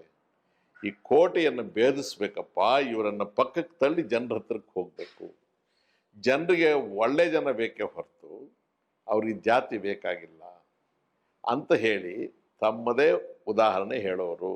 ಎಷ್ಟು ಚುನಾವಣೆ, ನಾನೇನು ಖರ್ಚು ಮಾಡ್ತೀನಿ, ನಮ್ಮ ಜನ ಎಷ್ಟಿದ್ದಾರೆ, ನನಗೆ ಯಾಕೆ ಓಟ್ ಕೊಡ್ತಾರೆ, ಜನ ಬಯಸ್ತಕ್ಕಂಥದ್ದು ನಿಮಗೆ ಸನ್ನಡತೆ ಇರಬೇಕು. ಇವತ್ತು ನೀವೇ ಟಿಕೆಟ್ ಕೇಳಿದಾಗ ನಿಮ್ಗೆ ವಿನೇಬಿಲಿಟಿ ಇದೆಯಾ ಅನ್ನೋ ಪ್ರಶ್ನೆ ಕೇಳ್ತಿರ್ತಾರೆ ನಿಮ್ಮ ಪಕ್ಷದ ಹೈಕಮಾಂಡ್, ಎಲ್ಲ ಪಕ್ಷದಲ್ಲಿ ಕೂಡ. ಅವತ್ತು ನಿಮ್ಗೆ ಯಾರಿಗೂ ವಿನೇಬಿಲಿಟಿ ಇದೆಯಾ ಅಂತ ಊಹಿಸ್ಲಿಕ್ಕೂ ಸಾಧ್ಯವಾಗ್ತಾ ಇರಲಿಲ್ಲ. ಬಟ್ ಇವರ ವಿನ್ನಿಂಗ್ ಕ್ಯಾಂಡಿಡೇಟ್ ಅನ್ನೋ ಒಂದು ಪ್ರಜ್ಞೆ ಹೇಗೆ ಮೂಡಿರ್ಬೋದು ಅವ್ರಿಗೆ? ನಿಮ್ಮ ಶ್ರೀನಿವಾಸಪುರ ಕ್ಷೇತ್ರ ನಿಮ್ಮ ಜಾತಿ ಓಟ್ಗಳು ಒಂದು 5,000 ಇರಲಿಲ್ಲ ಆಗಬೇಕು ಅಂತ ಮಾಡಲಿಲ್ಲ ನಮ್ಮನ್ನ. ನಾನು ಹಾಕಿದ ಕ್ಯಾಂಡಿಡೇಟ್ಸ್ ವಿನ್ ಆಗಬೇಕು ಅಂತ ವಾತಾವರಣವನ್ನು ರಾಜ್ಯದಲ್ಲಿ ಸೃಷ್ಟಿ ಮಾಡ್ತಾರೆ. ನಾನು ಈ ವಾತಾವರಣವನ್ನು ಸೃಷ್ಟಿ ಮಾಡಿದ್ದೀನಿ, ಇದನ್ನು ನಂಬಿ ಜನ ನನಗೆ ಓಟ್ ಕೊಡ್ತಾರೆ. ಮತ್ತು ನಾನು ಆಯ್ಕೆ ಮಾಡ್ತಕ್ಕಂಥವನು ಅದಕ್ಕೆ ತದ್ವಿರುದ್ಧವಾಗಿದ್ದರೆ ನನ್ನ ಎಕ್ಸ್ಪರಿಮೆಂಟ್ ಫೇಲ್ ಆಗುತ್ತೆ ಅಂತ ಹೇಳಿ ಯಾರು ನನ್ನ ಆಲೋಚನೆಗಳಿಗೆ ಪೂರಕವಾಗಿರ್ತಾರೆ ಅಂಥವ್ರನ್ನ ಕ್ಯಾಂಡಿಡೇಟ್ಸ್ ಮಾಡೋಣ ಅಂತ ಹೇಳಿ ನಮಗೆ ವರ್ಚಸ್ ತುಂಬ್ತಾರೆ. ಅವರು ನಮ್ಮ ಊರಿಗೆ ಬಂದಾಗ ಹೇಳ್ತಾರೆ, ಇವನು ನನ್ನ ಮಗ ಇದ್ದಂಗಪ್ಪ ಅಂತ ಹೇಳ್ತಾರೆ. ಜನರಿಗೆ ಏನಾಗುತ್ತೆ ಅಂತಂದರೆ, ಎಲ್ಲೋ ಒಂದು ಕಡೆಗೆ ಈ ಲ್ಯಾಂಗ್ವೇಜ್ ಇದೆಯಲ್ಲ, ಈ ಮನುಷ್ಯ ಇಷ್ಟೆಲ್ಲ ಮಾತಾಡ್ತಾ ಇಷ್ಟೆಲ್ಲ ಇವರನ್ನು ಪ್ರೀತಿ ಇಟ್ಕೊಬೇಕಾಗಿದ್ರೆ ಇವರಿಗೆ ನಾವು ಆಯ್ಕೆ ಮಾಡೋಣ, ಇಂದಿರಾ ಗಾಂಧಿಗೆ ಆಯ್ಕೆ ಮಾಡೋಣ. ನನಗೆ ಕೊಟ್ಟಂಥ ಓಟು ನನ್ನ ಮೊದಲನೇ ಎಲೆಕ್ಷನಲ್ಲಿ, ನೀವು ಇಂದಿರಾ ಗಾಂಧಿಯ ಪ್ರತಿನಿಧಿ, 1% ಕೂಡ ಇಲ್ಲ. ರಮೇಶ್ ಕುಮಾರ್ಗೆ ಕೊಟ್ಟ ಓಟು, ಆ ಬಂದು ಓಟು 1% ಕೂಡ ಇಲ್ಲ. ಅದೆಲ್ಲ ಇಂದಿರಾ ಗಾಂಧಿ ಅವ್ರದ್ದು, ದೇವರಾಜ್ ಅರಸು ಅವ್ರದ್ದು. ಸರ್, ಇಂದಿರಾ ಗಾಂಧಿ ಅವರು ಗರೀಬಿ ಹಠಾವ್ ಅನ್ನೋ ಒಂದು ಘೋಷಣೆ ಕೊಟ್ಟರು 71ರ ಲೋಕಸಭಾ ಚುನಾವಣೆಯಲ್ಲಿ. ಅದಕ್ಕೆ ಬೇರೆ ಬೇರೆ ವ್ಯಾಖ್ಯಾನಗಳು ಕೊಡ್ತಾ ಬಂದಿತ್ತು ದೇವರಾಜ್ ಅರಸು. ಅವ್ರನ್ನ ತೀರಾ ಪೋಲರೈಸಿಂಗ್ ಪರ್ಸನಾಲಿಟಿ ಅಂತಲೂ ಹೇಳ್ತಾರೆ. ತೀರಾ ನಾವು ಧ್ರುವತಾರೆ ಅಂತ ನಾವು ಅಂತೀವಿ, ಬಟ್ ಬೇರೆಯವ್ರು ಹೇಳೋದು ಅವ್ರು ತುಂಬ ಧ್ರುವೀಕರಿಸುವ ವ್ಯಕ್ತಿತ್ವ ಅಂತ ಅಂದ್ಬಿಟ್ಟು. ಒಂದು ವರ್ಗ ಹೇಳುತ್ತೆ ಸರ್ ಅವರು ಹಿಂದುಳಿದ ವರ್ಗದ ಹರಿಕಾರ, ಬಡವರ ಬಂಧು, ಅಭಿವೃದ್ಧಿ ರಾಜಕಾರಣದ ಪ್ರವರ್ತಕ ಅಂತೆಲ್ಲ ಹೇಳ್ತಾರೆ. ಮತ್ತೊಬ್ಬರು ಇಲ್ಲ, ಅವರು ಭ್ರಷ್ಟಾಚಾರದ ಗಂಗೋತ್ರಿ, ಅವರು ಜಾತಿ ರಾಜಕಾರಣ ಮಾಡಿದರು, ಲಿಂಗಾಯತರನ್ನು ತುಳಿದ್ರು ಇತ್ಯಾದಿ ಪರಸ್ಪರ ತದ್ವಿರುದ್ಧವಾದ ವ್ಯಾಖ್ಯಾನಗಳು ಇವತ್ತು ಕೂಡ ಕೇಳಿ ಬರ್ತಾ ಇದೆ ದೇವರಾಜ್ ಅರಸರ ಬಗ್ಗೆ. ಅರ್ಥ ಮಾಡ್ಕೊಳಕ್ಕೆ ಆಗದೆ ಇದ್ದವರು ಏನು ಬೇಕಾಗಿದ್ರು ಮಾತಾಡಿ. ಅವರ ಮೊದಲ ಮಂತ್ರಿಮಂಡಲದಲ್ಲಿ ಲಿಂಗಾಯತರು, ಒಕ್ಕಲಿಗರು ಪ್ರತಿನಿಧಿಗಳಾಗಿದ್ದ ಮಂತ್ರಿಗಳಿದ್ರಲ್ಲ, ಅವರೆಲ್ಲ ಒಂಥರ ಸ್ವಯಂ ವರ್ಚಸ್ಸಿನ ನಾಯಕರಾಗಿದ್ದರು, ತುಂಬ ಕ್ರಿಯಾಶೀಲಗಳಾಗಿದ್ದರು. It was a brilliant team, the first cabinet of Devaraj Arasu itself. ಅದು ಯಾಕೆ ಮರ್ತು ಹೋಗ್ಬಿಡಿದೆ? ಅವ್ರಿಗೆ ಏನಾಗುತ್ತೆ ಕೇಳಿ, ಋಣ ಪರಿಹಾರ ಕಾಯ್ದೆ. ಆ ಕಾಯ್ದೆಯ ವ್ಯಾಖ್ಯಾನ ಅರ್ಥ ಇಷ್ಟೇ: ವಾರ್ಷಿಕವಾಗಿ ಯಾವುದೇ ಒಬ್ಬ ಮನುಷ್ಯನಿಗೆ, ಕುಟುಂಬಕ್ಕೆ ಎಲ್ಲ ಮೂಲಗಳಿಂದ ಸೇರಿ 3,600 ರೂಪಾಯಿಗಿಂತ ಹೆಚ್ಚಿನ ಆದಾಯ ಅವನಿಗೆ ಇಲ್ಲದೇ ಇದ್ದಲ್ಲಿ, ಅಂದರೆ ತಿಂಗಳಿಗೆ 300 ರೂಪಾಯಿ, ಅಂತಹವರು ತಮ್ಮ ಕಷ್ಟ ದರಿದ್ರ ನೀಗಿಸ್ಕೊಳ್ಳಿಕ್ಕೆ, ತಕ್ಷಣದ ಪರಿಹಾರಕ್ಕೆ ತಮ್ಮಲ್ಲಿರ್ತಕ್ಕಂಥ ನಿತ್ಯೋಪಯೋಗಿ ವಸ್ತುಗಳು, ಒಂದು ಸೈಕಲ್ ಆಗ್ಬೋದು, ಒಂದು ಗಡಿಯಾರ ಆಗ್ಬೋದು, ಒಂದು ಊಟ ಮಾಡೋ ತಟ್ಟೆ ಆಗ್ಬೋದು, ಅಥವಾ ಒಂದು ಚಿಕ್ಕ ಆಭರಣ ಇದನ್ನು ಯಾರ ಹತ್ರಕ್ಕಾದರೂ ತಗೊಂಡೋಗಿ ಒತ್ತೆ ಇಡ್ತಾ ಇದ್ರು, ಗಿರುವಿ ಇಡ್ತಾ ಇದ್ರು. ಅಲ್ಲಿ ಏನು ಕಾಯ್ದೆ ಮಾಡಿದ್ರು, ಅವರ ಸರ್ಟಿಫಿಕೇಟ್ ಕೊಟ್ಟರೆ ಆ ಒಡವೆಯನ್ನು ಅವರಿಗೆ ವಾಪಸ್ ಕೊಡಬೇಕು. ಅವ್ರ ಬಡ್ಡಿಯನ್ನು ಕಟ್ಟಬೇಕಾಗಿಲ್ಲ, ಅಸಲು ಕಟ್ಟಬೇಕಾಗಿಲ್ಲ. ಇದಕ್ಕೆ ಪ್ರತಿಕ್ರಿಯೆ ಬಡ್ಡಿ ವ್ಯಾಪಾರ ಮಾಡ್ತಾ ಇದ್ದವರು, ಗಿರ್ವಿ ಲೈಸೆನ್ಸ್ ಇಟ್ಕೊಂಡಿದ್ದ ಲೇವಾದೇವಿದಾರರು, ದೇವರಾಜ ಏನಾದರೂ ಅಂದಿದ್ರೆ ಪರವಾಗಿರಲಿಲ್ಲ. ರಾಜಕೀಯ ಪಕ್ಷಗಳು, ಮುಖಂಡರುಗಳಾದವರು ಗಂಟು ಮುಳುಗಿಸಕ್ಕೆ ಹೇಳ್ತಾನೆ ಇವನು ಅಂತ ಹೇಳಿದರು. ಋಣಮುಕ್ತಿ ಕಾಯ್ದೆ ಅಂತ ಅದಕ್ಕೆ ಎಷ್ಟು ಒಳ್ಳೆ ಋಣ ಪರಿಹಾರ ಕಾಯ್ದೆ ಅಂತ ಹೇಳಿ ಅವರು ಟೈಟಲ್ ಕೊಟ್ಟು ಅಷ್ಟೊಂದು ಗೌರವಯುತವಾಗಿ ಮಾಡಿದ್ದನ್ನು ಅವನು ದೇವರಾಜ ಅರಸು ಗಂಟು ಮುಳುಗಿಸೋದನ್ನು ಹೇಳ್ತಾ ಇದ್ದಾನೆ ಅಂತ. ಆವಾಗ ತಾನಿಟ್ಟ ಆ ವಾಲ್ ಕ್ಲಾಕೋ, ಟೈಮ್ ಪೀಸೋ, ಸೈಕಲ್ಲೋ, ಒಂದು ತಟ್ಟೆನೋ ಅಥವಾ ಸಣ್ಣದೊಂದು ಉಂಗ್ರನೋ ವಾಪಸ್ ತಗೊಂಡು ಬಂದವನಿಗೆ ಏನು ಅನಿಸುತ್ತೆ? ಯಾರು ಜಾಸ್ತಿ ಜನ ಇರೋದು? ಸಿಂಪಲ್. ಇದು ಪ್ರತಿಯೊಂದು ಸಲ ಕಡೇ ಹಂತದಲ್ಲಿರ್ತಕ್ಕಂಥ ಮನುಷ್ಯನಿಗೆ ಇವರು ನೆರವಾಗುವ ಒಂದು ಯೋಚನೆ ಮಾಡಿದಾಗ, ಅದನ್ನು ವಿರೋಧ ಮಾಡ್ತಕ್ಕಂಥ ಶಕ್ತಿಗಳು ಸಂಘಟಿತರಾಗಿ ಮಾಧ್ಯಮಗಳನ್ನು ಉಪಯೋಗಿಸ್ಕೊಂಡು ಅವರ ಚಾರಿತ್ರ್ಯ ಹರಣ ಮಾಡಿದಾಗ, ಬಡಜನರ ವಿಶ್ವಾಸ ಜಾತಿಯ ಬೌಂಡ್ರಿಯನ್ನು ಮೀರಿ ಅವರು ಎಲ್ಲ ಜಾತಿಯ ಬಡವರು, ಹೆಣ್ಮಕ್ಳು ಎಲ್ಲರೂ ಕೂಡ ಅವರು ಸಂಘಟಿತರಾದರು. ಅದನ್ನೇ ದೇವರಾಜ ಅರಸು ಪದೇ ಪದೇ ತಮ್ಮ ಜೀವನದ ಕಡೇ ನಿಮಿಷದವರೆಗೂ ಹೇಳ್ತಾ ಇರ್ತಕ್ಕಂಥದ್ದು, ಇನ್ವಿಸಿಬಲ್ ವೋಟರ್ಸ್. ಅದನ್ನು ವರ್ಗ ಸಂಘರ್ಷ ಅಂತ ಕೂಡ ಆಗ್ಲೇ. ಹೌದು, ಅವ್ರು ಕಾಣೋದಿಲ್ಲ, ಯಾರ ಕಣ್ಣಿಗೆ ಕಾಣೋದಿಲ್ಲ, ಅಗೋಚರ ಮತದಾರರು, ಅಗೋಚರ ಮತದಾರರು. ಅವರ ನಾಡಿಯನ್ನ ಹಿಡಿದು ನೋಡ್ತಕ್ಕಂಥ ಮಹಾವೈದ್ಯ ಆಗಿದ್ದ ಆತ. ಸರ್, ಅವ್ರ ಜೊತೆಗೆ ಅವರ ಸಹೋದ್ಯೋಗಿಗಳೆಲ್ಲ ಮಂತ್ರಿಗಳು, ಶಾಸಕರು, ಅನೇಕ ಜನ ಮೇಲ್ಜಾತಿ ಜಮೀನ್ದಾರಿ ವರ್ಗದಿಂದ ಬಂದವರೇ ಆಗಿದ್ರು. ಆದರೂ ಕೂಡ ಅವರು ಭೂ ಸುಧಾರಣಾ ಕಾಯ್ದೆ ಮತ್ತು ಹಿಂದುಳಿದ ವರ್ಗಗಳ ಮೀಸಲಾತಿ ಎರಡು ತೀವ್ರಗಾಮಿ ಕಾರ್ಯಕ್ರಮಗಳನ್ನ ಅನುಷ್ಠಾನ ಮಾಡಿಬಿಟ್ರು. ಅದು ಹೇಗೆ ಸಾಧ್ಯವಾಯಿತು? ಹೇಗೆ ಮನವೊಲಿಸಿದ್ರು ತಮ್ಮ ಪಕ್ಷವನ್ನು? ಒಲಿಸ್ಲಿಲ್ಲ, ಘರ್ಷಣೆ ಆಯಿತು. ಕಾಂಗ್ರೆಸ್ ಪಕ್ಷದ ಒಳಗೂ ಬಹಳ ದೊಡ್ಡ ಘರ್ಷಣೆ ಆಯಿತು. ಭೂಸ್ವಾಮಿಗಳಾಗಿದ್ದವರು, ದೊಡ್ಡ ದೊಡ್ಡ ಜಮೀನ್ದಾರರಾಗಿದ್ದವರು, ಶಾಸಕರಾಗಿದ್ದವರು, ಮಂತ್ರಿಗಳಾಗಿದ್ದವರು, ಪಕ್ಷದಲ್ಲಿದ್ದ ಮುಖಂಡರು, ಅವರೆಲ್ಲ ಒಂದು ದೊಡ್ಡ ಗುಂಪೆ ಕಟ್ಟಿ ಅವರು ಇದನ್ನು ಏನಾದರೂ ಮಾಡಿ ವಿಫಲಗೊಳಿಸಬೇಕು ಅಂತ ಪ್ರಯತ್ನ ಮಾಡಿದರು. ದೇವರಾಜ ಅರಸೂರವರು ಪಕ್ಷದ ಹೊರಗೂ ಕೂಡ ಯಾರು ಈ ಆಲೋಚನೆಗಳಿಗೆ ಶಕ್ತಿ ತುಂಬ್ತಾರೆ ಅಂತಹ ಜನನೆಲ್ಲ ಯೋಚನೆ ಮಾಡಿ ಅವರನ್ನೆಲ್ಲರನ್ನೂ ಕೂಡ ವಿಶ್ವಾಸಕ್ಕೆ ತಗೊಳ್ತಾರೆ. ಆಗ ತಿಮ್ಮಪ್ಪನವರು, ಬಂಗಾರಪ್ಪನವರು, ಕೋಣಂದೂರು ಲಿಂಗಪ್ಪನವರು ಸಮಾಜವಾದಿ ಪಕ್ಷದ ಬಂದರು. MS ಕೃಷ್ಣನ್ನು, BV ಕಕ್ಕಿಲಯ್ಯ ಇವರೆಲ್ಲ ಕಮ್ಯುನಿಸ್ಟ್ ಪಾರ್ಟಿಯಿಂದ, ಪಂಪಾಪತಿ ಇವರೆಲ್ಲ ಕಮ್ಯುನಿಸ್ಟ್ ಪಾರ್ಟಿಯಿಂದ ಬಂದಿರ್ತಾರೆ. ಕಾಂಗ್ರೆಸ್ ಪಕ್ಷದೊಳಗೆ ಕೆಲವರು ಬಹಳ ಪ್ರಗತಿಪರವಾಗಿ ಯೋಚನೆ ಮಾಡ್ತಕ್ಕಂಥವ್ರು, ಧರ್ಮಸಿಂಗ್ ಅವರು, ಖರ್ಗೆ ಅವರು, PC ಶೆಟ್ಟರು, ಸೂರ್ಯನಾರಾಯಣಗೌಡರು, ಭಾಳ ಜನ ಇದ್ರು ಈ ಥರದವ್ರು. ಇವರನ್ನೆಲ್ಲ ವಿಶ್ವಾಸಕ್ಕೆ ತಗೊಂಡು ಪಕ್ಷ ಅನ್ನೋದನ್ನು ಮರೆತು ಬಿಟ್ಟು ಬುದ್ಧಿವಂತಿಕೆಯಿಂದ ಜಾಯಿಂಟ್ ಸೆಲೆಕ್ಟ್ ಕಮಿಟಿ ಇದನ್ನು ಹಾಕಿಸ್ಕೊಂಡು, ಜಾಯಿಂಟ್ ಸೆಲೆಕ್ಟ್ ಕಮಿಟಿಯಲ್ಲಿ ಉತ್ತಮರನ್ನೆಲ್ಲ ಹಾಕಿ, ಇದಕ್ಕೆ ಬೆಂಬಲ ಕೊಡ್ತಕ್ಕಂಥವ್ರನ್ನ ಹಾಕಿ, ಹುಚ್ಚಮಾಸಿಗೌಡ್ರನ್ನ ರೆವಿನ್ಯೂ ಮಿನಿಸ್ಟರ್ ಆಗಿ ಇಟ್ಕೊಂಡು ಅವರಿಗೆ ಮನವರಿಕೆ ಮಾಡಿಸಿ, ಅವರಿಗೆಲ್ಲ ಕಂಪ್ಲೀಟಾಗಿ ಏನೇನಾಗಿದೆ, ಲ್ಯಾಂಡ್ ರಿಫಾರ್ಮ್ಸ್ ಅಂದರೆ ಏನು ಅಂತ ಹೇಳಿ ಅವರನ್ನು ತಮ್ಮ ವಿಶ್ವಾಸದಲ್ಲಿ ಇಟ್ಕೊಂಡು ಅವರ ಮುಖೇನ ಈ ಕೆಲಸವನ್ನು ಮಾಡ್ತಾರೆ. ಭಾಳ ಹೀನವಾಗಿ ಅವ್ರ ಬಗ್ಗೆ ಮಾತನಾಡಿದ್ರು, ಡೆಲ್ಲಿಗೆ ದೂರ ತಗೊಂಡಿದ್ರು. ಲಾಸ್ಟ್ಗೆ ಡೆಲ್ಲಿಗೆ ಒಂದು ಬ್ರಹ್ಮಾಸ್ತ್ರವನ್ನು ಉಪಯೋಗಿಸ್ತಾರೆ. ಸ್ವಲ್ಪ ಬ್ರಾಹ್ಮಣರ ಪ್ರಾಬಲ್ಯ ಕಾಂಗ್ರೆಸ್ ಪಕ್ಷದಲ್ಲಿ ಆಗಿನ ಕಾಲದಲ್ಲಿ ದೆಹಲಿಯಲ್ಲಿ ಹೆಚ್ಚಾಗಿತ್ತು. ಉಮಾಶಂಕರ್ ದೀಕ್ಷಿತ್, ಕಮಲಾಪತಿ ತ್ರಿಪಾಠಿ ಇವರೆಲ್ಲ ಅವ್ರು ಏನು ಹೇಳ್ತಾರೆ, ಈ ದೇವರಾಜ ಅರಸು ಬ್ರಾಹ್ಮಣರ ವಿರೋಧಿ. ಅನೇಕ ಜನ ಬ್ರಾಹ್ಮಣರು ನಿರ್ವಸಿತರಾಗ್ತಾರೆ, ಊಟ ಕಳ್ಕೊಂಡ್ಬಿಡ್ತಾರೆ.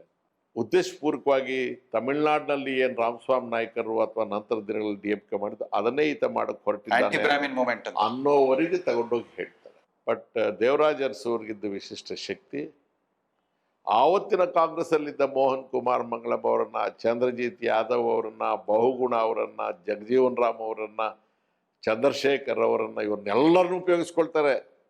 ಇವರೆಲ್ಲರೂ ಹೋಗಿ ಹೇಳ್ತಾರೆ ಇಂದಿರಾ ಗಾಂಧಿಗೆ, ಹುಚ್ಚಮ್ಮ ಅಂಥವೆಲ್ಲ ಕೇಳಕ್ ಹೋಗ್ಬೇಡ, ಇದು ಮೋಸ್ಟ್ ಪ್ರೋಗ್ರೆಸಿವ್ ಕ್ರಾಂತಿಕಾರಿ ಕೆಲಸ, ಒಬ್ಬ ಕಮ್ಯುನಿಸ್ಟ್ ಮಾಡ್ತಕ್ಕಂಥ ಕೆಲಸ ಅಂತ ಅವ್ರು ಕನ್ವಿನ್ಸ್ ಮಾಡ್ತಾರೆ. ಸೊ ಅಲ್ಟಿಮೇಟ್ಲಿ ಇಂದಿರಾ ಗಾಂಧಿ ಅವರು ಮುಂದೆ ಹೋಗಲಿ ಅಂತ ಹೇಳ್ತಾರೆ. ಇದು ಸುಮ್ಮನೆ ಹಂಗೆ ಸುಲಭದಲ್ಲಾಗಲಿಲ್ಲ. ಬ್ಯಾಕ್ವರ್ಡ್ ಕ್ಲಾಸಸ್ದು ಅಷ್ಟೇ. ಅವರು ಇಷ್ಟೇ ಹೇಳಿದ್ರು. ನನಗೆ ಆ ಕತೆ ಇನ್ನೂ ನೆನಪಿದೆ. ಅಪ್ಪ, ತಾಯಿಗೆ 6 ಜನ ಮಕ್ಕಳಿರ್ತಾರೆ. ಒಬ್ಬ ಹೆಳವ ಇರ್ತಾನಪ್ಪ, ಅವನಿಗೆ ಕುರಿ ಕಾಯ್ಕೋ ದನ ಕಾಯ್ಕೋ ಕಳಿಸ್ತೀರಿ. ಮನೆ ಒಳಗೆ ಏನೋ ಮಾಡಿರ್ತೀರಪ್ಪ, ಒಂದು ಹೋಳಿಗೆನೋ ಕಜ್ಜಾಯನೋ ಏನೋ ಒಂದು ಮಾಡಿರ್ತೀರಿ. ತಾಯಿ ಆದವಳು ಅವನು ದನ ಕಾಯಕ್ಕೆ ಹೋಗಿದ್ದಾನೆ, ಹೊತ್ತು ಮುಳುಗಿದ ಮೇಲೆ ಬರಬೇಕು, ಇದ್ದವರೆಲ್ಲ ಉಂಡ್ರಿ, ಅವನ ಪಾಲು ಅವನು ಇಡಬೇಕು ಅಂತ ಹೇಳ್ತಾಳೋ ಇಲ್ವೋ, ತಾಯಿದ ಕರ್ತವ್ಯ ಹೌದೋ ಅಲ್ವೋ ಹೇಳ್ರಿ. ಹೇಳುವ ಅಂದರೆ ಯಾರು? ನಡೆಯೋಕ್ಕಾಗದೇ ಇರೋನು. ಯಾರು ಈ ಸಮಾಜದಲ್ಲಿ ಮುಖ್ಯವಾಹಿನಿ ಜೊತೆಗೆ ನಡೆಯೋಕ್ಕಾಗಲಿಲ್ವೋ, ಬೇರೆ ಬೇರೆ ಕಾರಣಗಳಿಗೆ, ಅವನದಲ್ಲದ ತಪ್ಪಿಗೆ ಅವನು ಎಲ್ಲ ನ್ಯಾಯದಿಂದ ವಂಚಿತನಾಗಿದ್ದಾನೆ, ಅವನಿಗೆ ಎತ್ತಿಡದಪ್ಪ ಇದು ಅಂತ ಹೇಳಿದ್ರು. ಯಾರು ಎದುರು ಮಾತಾಡೋಕ್ಕಾಗಲ್ಲ, ಕಣ್ಣಲ್ಲಿ ನೀರು ಬರ್ತಾ ಇತ್ತು. ಇದಕ್ಕೆ ಅವರು ಮನೋವಿಜ್ಞಾನಿ ಆಗಿದ್ರು, ಬಹಳ ದೊಡ್ಡ ವ್ಯಾಸಂಗ ಮಾಡ್ತಾ ಇದ್ರು. ಅವ್ರಿಗೊಂದು ಅಧ್ಯಯನಶೀಲತೆ ಅದು ಮೊದಲಿಂದ ಅಭ್ಯಾಸ ಇತ್ತು, ಮಾಡಿ ಬಂದಿತ್ತು. ಬದ್ಧತೆ ಇತ್ತು. ಮತ್ತೆ ಯಾವಾಗ ಅವರು ರಿಸ್ಕ್ ತಗೊಂಡಿಂತ ಪ್ರೋಗ್ರಾಮ್ ಮಾಡಿದಾಗಲೂ ಕೂಡ ಈ ಅಧಿಕಾರ ಹೋದ್ರೆ ಹೋಯ್ತು. ನಾನು ಇಂಥ ಕಾರಣಕ್ಕಾಗಿ ಅಧಿಕಾರ ಕಳ್ಕೊಂಡೆ ಅಂತಂದ್ರೆ ಇತಿಹಾಸದಲ್ಲಿ ಉಳಿತೇನೆ, ಸಕ್ಸಸ್ ಆದ್ರೆ ಮಾಡ್ತಿರ್ತೇನೆ. 1977 ಲೋಕಸಭಾ ಚುನಾವಣೆ ಎದುರಾಗಿರುವಾಗ ಅವರು ಹಾವನೂರು ವರದಿ ಆಧಾರಿತ ಹಿಂದುಳಿದ ವರ್ಗಗಳ ಮೀಸಲಾತಿಯನ್ನು ಅನುಷ್ಠಾನ ಮಾಡ್ತಾರೆ. ಅಷ್ಟರೊಳಗಾಗಲೇ ಟೆನೆನ್ಸಿ ಅಬಾಲಿಷನ್ ಬೇರೆ ಮಾಡಿದ್ರು. ಆದರೂ ಕೂಡ ಅವ್ರು ಗೆದ್ದು ಬಂದರು. ಅವತ್ತು ಜನತಾ ಪಕ್ಷ ಅಧಿಕಾರದಲ್ಲಿತ್ತು ಕೇಂದ್ರದಲ್ಲಿ. ಇಂದಿರಾ ಗಾಂಧಿ ಅವರು ಪೂರ್ತಿ ಅಜ್ಞಾತವಾಸದಲ್ಲಿದ್ದರು ತುರ್ತು ಪರಿಸ್ಥಿತಿ ನಂತರ. ದೇವರಾಜ್ ಅರಸು ಅವರಿಗೆ ಇಂದಿರಾ ಗಾಂಧಿ ಒಂದು ನೆರಳು. ಅನೇಕ ಆಲೋಚನೆಗಳು ಸ್ವಯಂ ಪ್ರೇರಿತವಾಗಿ ಅವರಿಗೆ ಬಂದಿದ್ದಂಥದ್ದು. ಅದೇ ಕಾರಣಕ್ಕಾಗಿ ನೀವು ಆವಾಗಲೇ ಕೇಳಿದ ಪ್ರಶ್ನೆಗೆ ನಾನು ಈಗ ಉತ್ತರ ಹೇಳ್ತೇನೆ. ಇಂದಿರಾ ಗಾಂಧಿಯವರ ಜೊತೆಗೆ ಇದ್ದವರೆಲ್ಲರೂ ದೇವರಾಜ ಅರಸರುಗಳಲ್ಲ.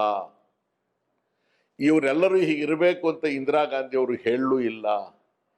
ಯಾರು ಹೇಗಿದ್ರು ಒಳ್ಳೇದಾದ್ರೆ ಎಸ್ ಇರಲಿ ಅಂತನೋರು, ಇಲ್ಲದಿದ್ರೆ ಹೋಗ್ಲಿ ಅಂತ ಹೇಳೋರು. ದೇವರಾಜ ಅರಸುರವರಿಗೆ ಕಾಂಗ್ರೆಸ್ ಇಬ್ಬಾಗ ಆಗಕ್ಕೆ ಮೊದಲು ಕೂಡ ಇಂತಹ ಪ್ರಗತಿಪರ ಆಲೋಚನೆಗಳು ಇದ್ದವು. ಅವಕಾಶಗಳಿರಲಿಲ್ಲ. ಅವಕಾಶ ಸಿಕ್ಕಿದಾಗ ಒಂದು ಕ್ಷಣ ಕಳ್ಕೊಳ್ಳಿಲ್ಲ. ಅಧಿಕಾರದ ಬಗ್ಗೆ ವ್ಯಾಮೋಹಿ ಇರಲಿಲ್ಲ. ಜನ ನನ್ನ ಬೇಡ ಅಂತ ಹೇಳಿದ್ಮೇಲೆ ಒಂದು ನಿಮಿಷ ಅಲ್ಲಿ ಉಳಿಯೋದಿಲ್ಲ. ಇದು this is what is Devaraj Arasu. ಅವರು ಪ್ರತಿಭೆಗಳನ್ನು ಗುರುತಿಸ್ತಾ ಇದ್ದ ರೀತಿ 3 ಜನರ ಹೆಸರು ನೆನಪಾಗ್ತಾ ಇದೆ. ರಾಜವಂಶದ ಹಿನ್ನೆಲೆಯ ಸೊಂಡೂರಿನ ಮಹಾರಾಜ MY ಗೋರ್ಪಡೆ ಅವ್ರನ್ನ ಕರ್ಕೊಂಡ್ಬಂದು ಆರ್ಥಿಕ ಸಚಿವರನ್ನಾಗಿ ಮಾಡ್ತಾರೆ. ಅವರ ಮೂಲಕ ಇಡೀ ದೇಶವೇ ಮೆಚ್ಚುವಂಥ ಬಡವರ ಕಲ್ಯಾಣದ ಕಾರ್ಯಕ್ರಮವನ್ನು ರೂಪಿಸ್ತಾ ಹೋಗ್ತಾರೆ. ಒಬ್ಬ Karnataka university economic professor DM ನಂಜುಂಡಪ್ಪನವ್ರನ್ನ ಕರ್ಕೊಂಡ್ಬರ್ತಾರೆ. ಅವರು ಆರ್ಥಿಕ ಸಲಹೆಗಾರರಾಗ್ತಾರೆ. ಈ ಟೀಮ್ ಇತ್ತಲ್ಲ, ದೇವರಾಜ ಅರಸು, ನಂಜುಂಡಪ್ಪ ಆ್ಯಂಡ್ MY ಗೋರ್ಪಡೆ, ಅವ್ರು ರೂಪಿಸಿದ ಅನೇಕ ಕಾರ್ಯಕ್ರಮಗಳು ಮುಂದೆ ರಾಷ್ಟ್ರೀಯ ಯೋಜನಾ ಆಯೋಗದ ಕಾರ್ಯಕ್ರಮಗಳಾಗುತ್ತೆ. Whether it is housing scheme, Bhagyajyothi scheme, even NREP, RLEGP ಸ್ಕೀಮ್ಗಳೆಲ್ಲ ಕರ್ನಾಟಕ ಒಂದು ಕ್ರೂಸಿಬಲ್ ಥರ ಇತ್ತು. ಆ ಥರದ ಅಭಿವೃದ್ಧಿಶೀಲ ರಾಜಕಾರಣದ ಇದು ಆ ಮೊಮೆಂಟಮ್ ಯಾಕೆ ಹೋಗ್ಬಿಡ್ತು ಬರ್ತಾ DM ನಂಜುಂಡಪ್ಪ ಅವ್ರು ಎಲ್ಲಿ ಹುಟ್ಟಿದ್ರು, ಹೇಗೆ ಬೆಳೆದು ಬರ್ತಾರೆ, ವೀರಶೈವ ಧರ್ಮನೋ ಅಥವಾ ಲಿಂಗಾಯತ ಸಮಾಜಕ್ಕೂ ಸೇರಿದವರೇ ಆಗಿದ್ದರೂ ಕೂಡ ಆ ವಿದ್ಯಾಭ್ಯಾಸ ಮುಗಿಸಿ ಒಂದು ಹಂತಕ್ಕೆ ಮುಟ್ಟೋಷ್ಟರಲ್ಲಿ ಎಷ್ಟು ವೈಯಕ್ತಿಕ ಅಪಮಾನಗಳನ್ನು ಅವ್ರು ನುಂಗಿರ್ತಾರೆ. ಅಲ್ಲಿ ಏನು ನಾವು ತಿಳ್ಕೊಳ್ಬೇಕಾಗಿರೋದು, ಜಾತಿ ಅಲ್ಲ, ಪಾವರ್ಟಿ. ಹಾಗಾಗಿ ನಂಜುಂಡಪ್ಪನವ್ರಿಗೆ ಒಂದು ದಿವಸವೂ ಕೂಡ ತಾನು ಲಿಂಗಾಯತರವನು ಅಂತ ಅನ್ನಿಸ್ಲೇ ಇಲ್ಲ. ಅವ್ರು ಯಾವತ್ತೂ ಕೂಡ ತಾವು ಬೆಳೆದು ಬಂದ ಹಿನ್ನೆಲೆ, ತಾವು ಅನುಭವಿಸಿದ ನೋವನ್ನೇ ಆಧಾರವಾಗಿಟ್ಕೊಂಡು ವೈಜ್ಞಾನಿಕವಾಗಿ ನೋಡ್ತಾರೆ. ಈಗ RN ಬೈರಾರೆಡ್ಡಿ ಅವರಿದ್ದರು. RN ಬೈರಾರೆಡ್ಡಿ ಅಂತ ಒಬ್ಬ ಶ್ರೇಷ್ಠ ಮಟ್ಟದ ವಕೀಲರೊಬ್ಬರು ಇದ್ದಾರೆ ಅಂತಲೇ ಯಾರು ಗಮನಿಸಕ್ಕೆ ಗೌರವಿಸಕ್ಕೆ ಹೋಗಿರಲಿಲ್ಲ. ಅವ್ರ ಮೇಜರ್ ಕಮ್ಯುನಿಟಿ ಅಲ್ವಾ, ಅವ್ರ ಮೇಜರ್ ಕಮ್ಯುನಿಟಿ ವಿರೋಧ ಆದ್ರೆ ಅವ್ರನ್ನ ಅಡ್ವೊಕೇಟ್ ಜನರಲ್ ಮಾಡ್ತಾರೆ. ಗೋರ್ಪಡೆ ಅವರು ರಾಜಮನೆತನದಲ್ಲಿ ಹುಟ್ಟಿದ್ದಿರಬಹುದು. ಅಂಡ್ ಕೇಂಬ್ರಿಡ್ಜ್ ಯೂನಿವರ್ಸಿಟಿಯಿಂದ ಎಕನಾಮಿಕ್ಸ್ ಓದ್ಕೊಂಡು ಅವ್ರ ಹತ್ರ 2 ವಿಚಾರ. ಗೋರ್ಪಡೆ ಅವ್ರದ್ದು ವೈಯಕ್ತಿಕ ಪ್ರಾಮಾಣಿಕತೆ, 2ನೇದು ಪ್ರಗತಿಗೆ ಅವ್ರು ಎಂದೂ ಅಡ್ಡ ಬಂದಂಥವ್ರಲ್ಲ. ಅವ್ರು ಇವರು ಕೂಡಿಸ್ಕೊಂಡು ಚರ್ಚೆ ಮಾಡ್ತಾರೆ. ಮಹಾರಾಜ ಅಂತ ಮಾತಾಡೋದಿಲ್ಲ. ಏನಪ್ಪ ನಿಮ್ಗೇನೋ ಅರಮನೆ ಇದೆ, ಗುಡಿಸ್ಲಿಲ್ದವ್ನಿಗೆ ಏನಪ್ಪ ಮಾಡಬೇಕು? ಅವ್ರಿಗೇನಾದ್ರೂ ಒಂದು ಸೂರಾದ್ರೂ ಕೊಡ್ಬೇಕಲ್ರಿ. ಅವ್ನು ಇಲ್ಲದೆ ಹೋದ್ರೆ ಈ ದನದ ಜೊತೆಗೆ ಇದ್ದು ಬಿಡ್ತಾರಲ್ಲಪ್ಪ ಗೋರ್ಪಡೆ. ಅವರು ಹೇಗೆ ಮಾಡೋದು ಅದು ಮಾಡಬೇಕಪ್ಪ, ಏನಾದರೂ ಒಂದು ಮಾಡಬೇಕು. ನಿನ್ನ ಟ್ರೆಷರಿಲಿ ದುಡ್ಡು ಅದಕ್ಕಾಗಿ ಸ್ವಲ್ಪ ತೆಗೆದಿಡ್ಬೇಕಪ್ಪ. ನೀನು ಯಾರಿಗೆ ಟ್ಯಾಕ್ಸ್ ಹಾಕ್ತೀವಿ ಹಾಕಪ್ಪ, ನಾ ಬೇಡ ಅಂತ ಹೇಳಿದ್ನ, ಇದಕ್ಕೆ ಒಂದಿಷ್ಟು ಹಣ ಕೊಡ್ಬೇಕಪ್ಪ. ನೀನು ಯಾರಿಗೆ ಟ್ಯಾಕ್ಸ್ ಹಾಕ್ತೀಯೋ ಹಾಕಪ್ಪ, ಬಡವನಿಗೊಂದು ಸೂರು ಕೊಡಬೇಕಪ್ಪ ಅಂತ ಹೇಳಿದಾಗ, ಆ ಸ್ವಾತಂತ್ರ್ಯವನ್ನು ಅವ್ರಿಗೆ ಕೊಟ್ಟಾಗ ಯಾವುದೇ ಒಬ್ಬ ಯೋಗ್ಯ ಹಣಕಾಸಿನ ಮಂತ್ರಿ ಅಂತ ಆಲೋಚನೆ ತಗೊಂಡ್ಬರ್ತಾರೆ. ಆ ಫ್ರೀಡಮ್ ಕೊಡಬೇಕಲ್ಲ.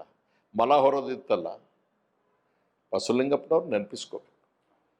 ತಲೆ ಮೇಲೆ ಮಲ ಹೊರೋ ತಮಾಷೆ. ಪದ್ಧತಿನ ತಮಾಷೆ. ರಾತ್ರಿ ರದ್ದು ಮಾಡಿಬಿಟ್ರು. ಎಷ್ಟು ಜನ ತಿರುಗಿ ಬಿದ್ದವ್ರು ಗೊತ್ತಾ? It was electrifying action. 100% ಬಸವಲಿಂಗಪ್ಪನವರು ಇದರಲ್ಲಿ ಬಹಳ ದೊಡ್ಡ ಸ್ಟೆಪ್. ಆದರೆ ನೀನು ಮಾಡು, ನಾನು ಇದ್ದೀನಿ ನಿನ್ನ ಹಿಂದೆ ಅಂತ ಹೇಳ್ತಕ್ಕಂಥವ್ರೊಬ್ರು ಬೇಕಿತ್ತಲ್ಲ. ಆ ಕಾಂಬಿನೇಷನ್ ಇತ್ತಲ್ಲ. ಅವರು KH ಪಾಟೀಲ್ರ ಜೊತೆಗೂ ಕೋಆರ್ಡಿನೇಟ್ ಮಾಡಬೇಕು, ಬಸವಲಿಂಗಪ್ಪನವ್ರ ಜೊತೆಗೂ ಕೋಆರ್ಡಿನೇಟ್ ಮಾಡಬೇಕು. ಆ ಎಲಾಸ್ಟಿಸಿಟಿ ಇತ್ತು ಅವ್ರಿಗೆ. ವೈಯಕ್ತಿಕವಾದಂಥ ಪ್ರಿಜುಡಿಸಸ್ ಇರಲಿಲ್ಲ. ಜೊತೆಗೆ ಸಿದ್ದವೀರಪ್ಪ ಚನ್ನಬಸಪ್ಪ ತರ ಲಿಂಗಾಯತ್ ನಾಯಕರು ಕೂಡ ಇದ್ರು, ತಮ್ಮ ಸ್ವಂತ ವರ್ಚಸ್ಸಿನ ನಾಯಕರು. ಅವ್ರು ಫಸ್ಟ್ ಚೀಫ್ ಮಿನಿಸ್ಟರ್ ಆದಾಗ ಇಬ್ಬರನ್ನ ಕ್ಯಾಬಿನೆಟ್ಗೆ ಅನೌನ್ಸ್ ಮಾಡ್ತಾರೆ ತಮ್ಮ ಜೊತೆ ಪ್ರಮಾಣ ವಚನ ಸ್ವೀಕಾರ ಮಾಡಿ. ಒಂದು KH ಪಾಟೀಲ್, ಮತ್ತಿನ್ನೊಂದು ಚನ್ನಬಸಪ್ಪ. ಚನ್ನಬಸಪ್ಪನವರೇ ಇವರನ್ನ ರಾಜಕೀಯ ಜೀವನಕ್ಕೆ, ಚುನಾವಣಾ ರಾಜಕಾರಣಕ್ಕೆ ಬರೋದಕ್ಕೆ ಪ್ರೇರೇಪಿಸಿದ್ದು. 1952ರಲ್ಲಿ 48 ಪ್ರಜಾಪ್ರತಿನಿಧಿ ಸಭೆ ಆ ಗ್ರಾಟಿಟ್ಯೂಡ್ ಇಟ್ಕೊಳ್ತಾರೆ.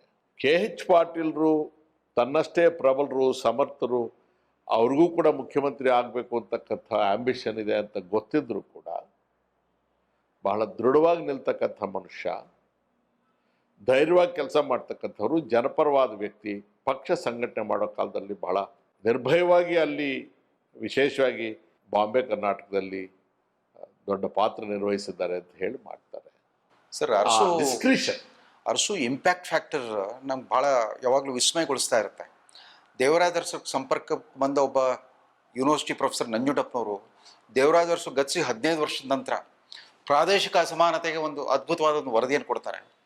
ರಾಣೆಬೆನ್ನೂರು ಕಡೆ ವಕೀಲರು ಲಕ್ಷ್ಮಣ ಹಾವನೂರು ಇಡೀ ದೇಶವೇ ಬೆರಗಾಗಿ ನೋಡುವಂಥ ಒಂದು ಸಾಮಾಜಿಕ ನ್ಯಾಯದ ಒಂದು ಅಧ್ಯಯನ ವರದಿಯನ್ನು ಕೊಡ್ತಾರೆ. ಆ ಮಂಡಲ್ ಕಮಿಷನ್ ರಿಪೋರ್ಟ್ ಅದು ಏನೂ ಇರಲಿಲ್ಲ. ನಮ್ಮ Havanur commission all India edition ಥರ ಇತ್ತು. ಹೇಗೆ ಸಾಧ್ಯ ಆಗ್ತಾ? ಮನುಷ್ಯನ ಸಂಪರ್ಕಕ್ಕೆ ಬಂದವ್ರಿಗೆಲ್ಲ ಪರಿವರ್ತನೆ ಹೇಗೆ ಬರ್ತಾ ಇದೆ? ನಿಮ್ಗೆ ಅದನ್ನೇ ಹೇಳಿದೆ ನಾನು. ಆ ಗುರುತ್ವಾಕರ್ಷಣೆ,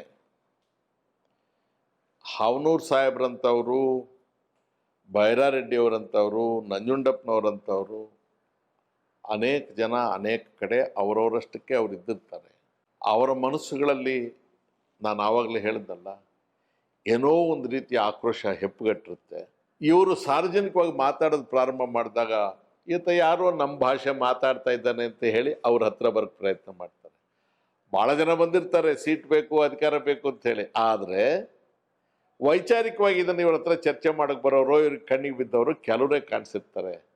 ಆ ಸೆಲೆಕ್ಟಿವ್ ಬೇಸಿಸ್ ಇದೆಯಲ್ಲ, ಆಯ್ಕೆ ಮಾಡ್ಕೊಳ್ತಕ್ಕಂಥದ್ದು, ಅದರಲ್ಲಿ ಆ ಮನುಷ್ಯ ಹಿ ವಾಸ್ ಅನ್ ಎಕ್ಸ್ಪರ್ಟ್. ಇವತ್ತಿಗೂ ತಮಗೆ ಇಂದಿರಾ ಗಾಂಧಿ ಅವರಿಂದ ಅರಸು ದೂರವಾಗಿದ್ದು ಅದೊಂದು ಚಾರಿತ್ರಿಕ ದುರಂತ ಅಂತ ಅನ್ಸಲ್ವಾ? ಅವರು ದೂರ ಆಗಲಿಲ್ಲ, ನಾವು ಭಾಳ ಹತ್ತಿರ ಇದ್ದವರು. ದೂರ ಆಗಬೇಕು ಅನ್ನೋ ಕೆಟ್ಟ ಆಲೋಚನೆ ಅವ್ರ ಮನಸ್ಸಲ್ಲೇ ಇರಲಿಲ್ಲ. ಯಾರಿಗೆ ಅರಸೂರವ್ರನ್ನ 72ರಿಂದ ವಿರೋಧ ಮಾಡಿ ಮಾಡಿ ಸಾಕಾಗಿತ್ತು, ಕೆಳಗೆ ಇಳಿಸೋದಕ್ಕೆ ಬೇರೆ ಮಾರ್ಗನೇ ಇಲ್ಲ ಅಂತ ಅನ್ನಿಸ್ತು, ಅಂಥವರು ತಮ್ಮದೇ ಆದ ಜಾಣತನದಿಂದ, ಬುದ್ಧಿವಂತಿಕೆಯಿಂದ ದೆಹಲಿಯಲ್ಲಿ ಕೂತು ಕೆಲವು ಕಥೆಗಳನ್ನು ಕಟ್ಟಿ ಸೃಷ್ಟಿ ಮಾಡಿ, ದೆಹಲಿಯಲ್ಲಿ ಕಥೆಗಳನ್ನು ಮಾರಾಟ ಮಾಡೋದು ಬಹಳ ಸುಲಭ. ಸಂಚಿನ ರಾಜಕಾರಣಕ್ಕೆ ದೆಹಲಿ ಎತ್ತಿದ ಕೈ. ಇದರ ದುಷ್ಪರಿಣಾಮ ಏನಾಗುತ್ತೆ ಅನ್ನೋದಿಲ್ಲ. ಯಾರು ದೇವರಾಜ ಅರಸು ಇಂದಿರಾ ಗಾಂಧಿ ಇಲ್ಲದೆ ಇದ್ದರೆ ಅಂತಂದ್ರು ಕರೆಕ್ಟ್. ಅವ್ರು ಹೇಳಿದ್ದು ಕೂಡ 80 ಚುನಾವಣೆ, ಲೋಕಸಭಾ ಚುನಾವಣೆ ನಿಜಾನೇ ಆಯಿತು. ಆದರೆ 83ರ ಚುನಾವಣೆಗೆ ದೇವರಾಜ ಅರಸು ಬದುಕಿದ್ದಿದ್ರೆ ಏನು ಅಂತ ಗೊತ್ತಾಗ್ತಾ ಇತ್ತು. ವಿಧಿ ಅದಕ್ಕೆ ಅವಕಾಶ ಕೊಡಲಿ. ಸರ್, ಈಗ ಅವ್ರ ದೂರ ಸರಿಲಿಲ್ಲ. ಯಾರು ದೇವರಾಜ ಅರಸರನ್ನ ರಾಜಕೀಯವಾಗಿ ಎದುರಿಸೋದಕ್ಕೆ ಕಂಪ್ಲೀಟ್ ಆಗಿ ಫೇಲ್ ಆಗಿದ್ರು, ಅವರು ಮಾಡಿದ ಸಂಚಿನ ಫಲ ಇವರು ಹೊರಗೆ. ತಮ್ಗನ್ಸಲ್ವಾ ಇನ್ ರೆಟ್ರಾಸ್ಪೆಕ್ಟ್ ಇವತ್ತು ಮೇಲ್ಜಾತಿ, ಮೇಲ್ವರ್ಗ, ರಾಜವಂಶದ ಹಿನ್ನೆಲೆಯಿರುವಂಥ ಒಬ್ಬ ನರೇಂದ್ರ ಮೋದಿ ಥರದವರು ಕೂಡ ಪ್ರಧಾನಮಂತ್ರಿ ಸ್ಥಾನಕ್ಕೆ ಇರೋಕ್ಕೆ ಸಾಧ್ಯವಾಗಿದ್ದು ದೇವರಾಜ ಅರಸು ಕರ್ನಾಟಕದಲ್ಲಿ ಹೊಚ್ಚಿದ ಸಾಮಾಜಿಕ ನ್ಯಾಯದ ರಾಜಕಾರಣದ ದೀಪದಿಂದ ಅಂತ ತಮ್ಗೆ ಅನ್ಸಲ್ವಾ? 100%. ಅದು ರಾಷ್ಟ್ರವ್ಯಾಪಿಯಾಗಿ ಹರಡ್ಬಿಡ್ತು ಆ ಥರದ ಆಲೋಚನೆ. ಇನ್ನು ತುಂಬ ಸಾಂಪ್ರದಾಯಸ್ಥ ಪಕ್ಷ ಕೂಡ ಹಿಂದುಳಿದ ವರ್ಗದವ್ರ ಪರವಾಗಿ ಧ್ವನಿ ಎತ್ತುವಂಥ ಒಂದು ವಾತಾವರಣ ನಿರ್ಮಾಣ ಆಗಿದ್ದು ದೇವರಾಜ ಅರಸು ಅವರಿಂದ. ನಾವು ರೆಟ್ರೋಸ್ಪೆಕ್ಟ್ ಆಲೋಚನೆ ಮಾಡಿದಾಗ ಇದು ಯಾರೊಬ್ಬರ ಜಾಗೀರಲ್ಲ, ಯಾರೊಬ್ಬರ ಸ್ವಂತಿಕೆ ಅಲ್ಲ, ಯಾರು ಪಾಳೆ ಪಟ್ಟು ಏನಲ್ಲ. ಇಲ್ಲಿ ಮುಕ್ತ ವಾತಾವರಣ ಇರುತ್ತೆ ಮತ್ತು ಹೀಗೋದ್ರೆ ನಮಗೆ ಬೆಟರ್ ಚಾನ್ಸಸ್ ಅಂತ ಹೇಳಿ ಅದಕ್ಕೆ ಮನಸ್ಸಿನಲ್ಲಿ ಇಷ್ಟ ಇಲ್ಲದೆ ಇದ್ದವರು ಕೂಡ ಒಪ್ಕೊಳ್ತಕ್ಕಂಥ ವಾತಾವರಣವನ್ನು ಸೃಷ್ಟಿ ಮಾಡಿ. ಸರ್, ಕಡೆಯದಾಗಿ ತಾವು 42 ವರ್ಷ ಆಯಿತು ಶಾಸಕರಾಗಿ, 78ನಿಂದ ಇಲ್ಲಿಗೆ. ಇವತ್ತಿಗೂ ದೇವರಾಜ ಅರಸು ಯಾವ ರೀತಿ ನಿಮ್ಮಲ್ಲಿ ಜೀವಂತವಾಗಿದ್ದಾರೆ? Every days life. ಅವ್ರು ಹೇಗೆ ಬದುಕಿದ್ರು, ಹೇಗೆ ಮಾತಾಡ್ತಾಯಿದ್ರು, ಹೇಗೆ ಆಫೀಸರ್ ಜೊತೆಗೆ ಸಂಬೋಧನೆ ಮಾಡ್ತಾಯಿದ್ರು, ಜನರ ಜೊತೆಗೆ ಹೇಗೆ ಸಂಪರ್ಕ ಮಾಡ್ತಾಯಿದ್ರು, ಒಂದು ಚಾಲೆಂಜ್ ಬಂದಾಗ ಹೇಗೆ ನಿರ್ದಾಕ್ಷಿಣ್ಯವಾಗಿ ಮಾತಾಡಿ ರಿಸ್ಕ್ ತಗೊಳ್ತಾಯಿದ್ರು. ಏನಾಗ್ಬೋದು ಭಾಳ ಹೆಚ್ಚಂದರೆ ನಾನು ರಾಜಕೀಯದಲ್ಲಿ ಹಿಂದಕ್ಕೆ ಸರಿ ತೊಂದರೆ ಇಲ್ಲ.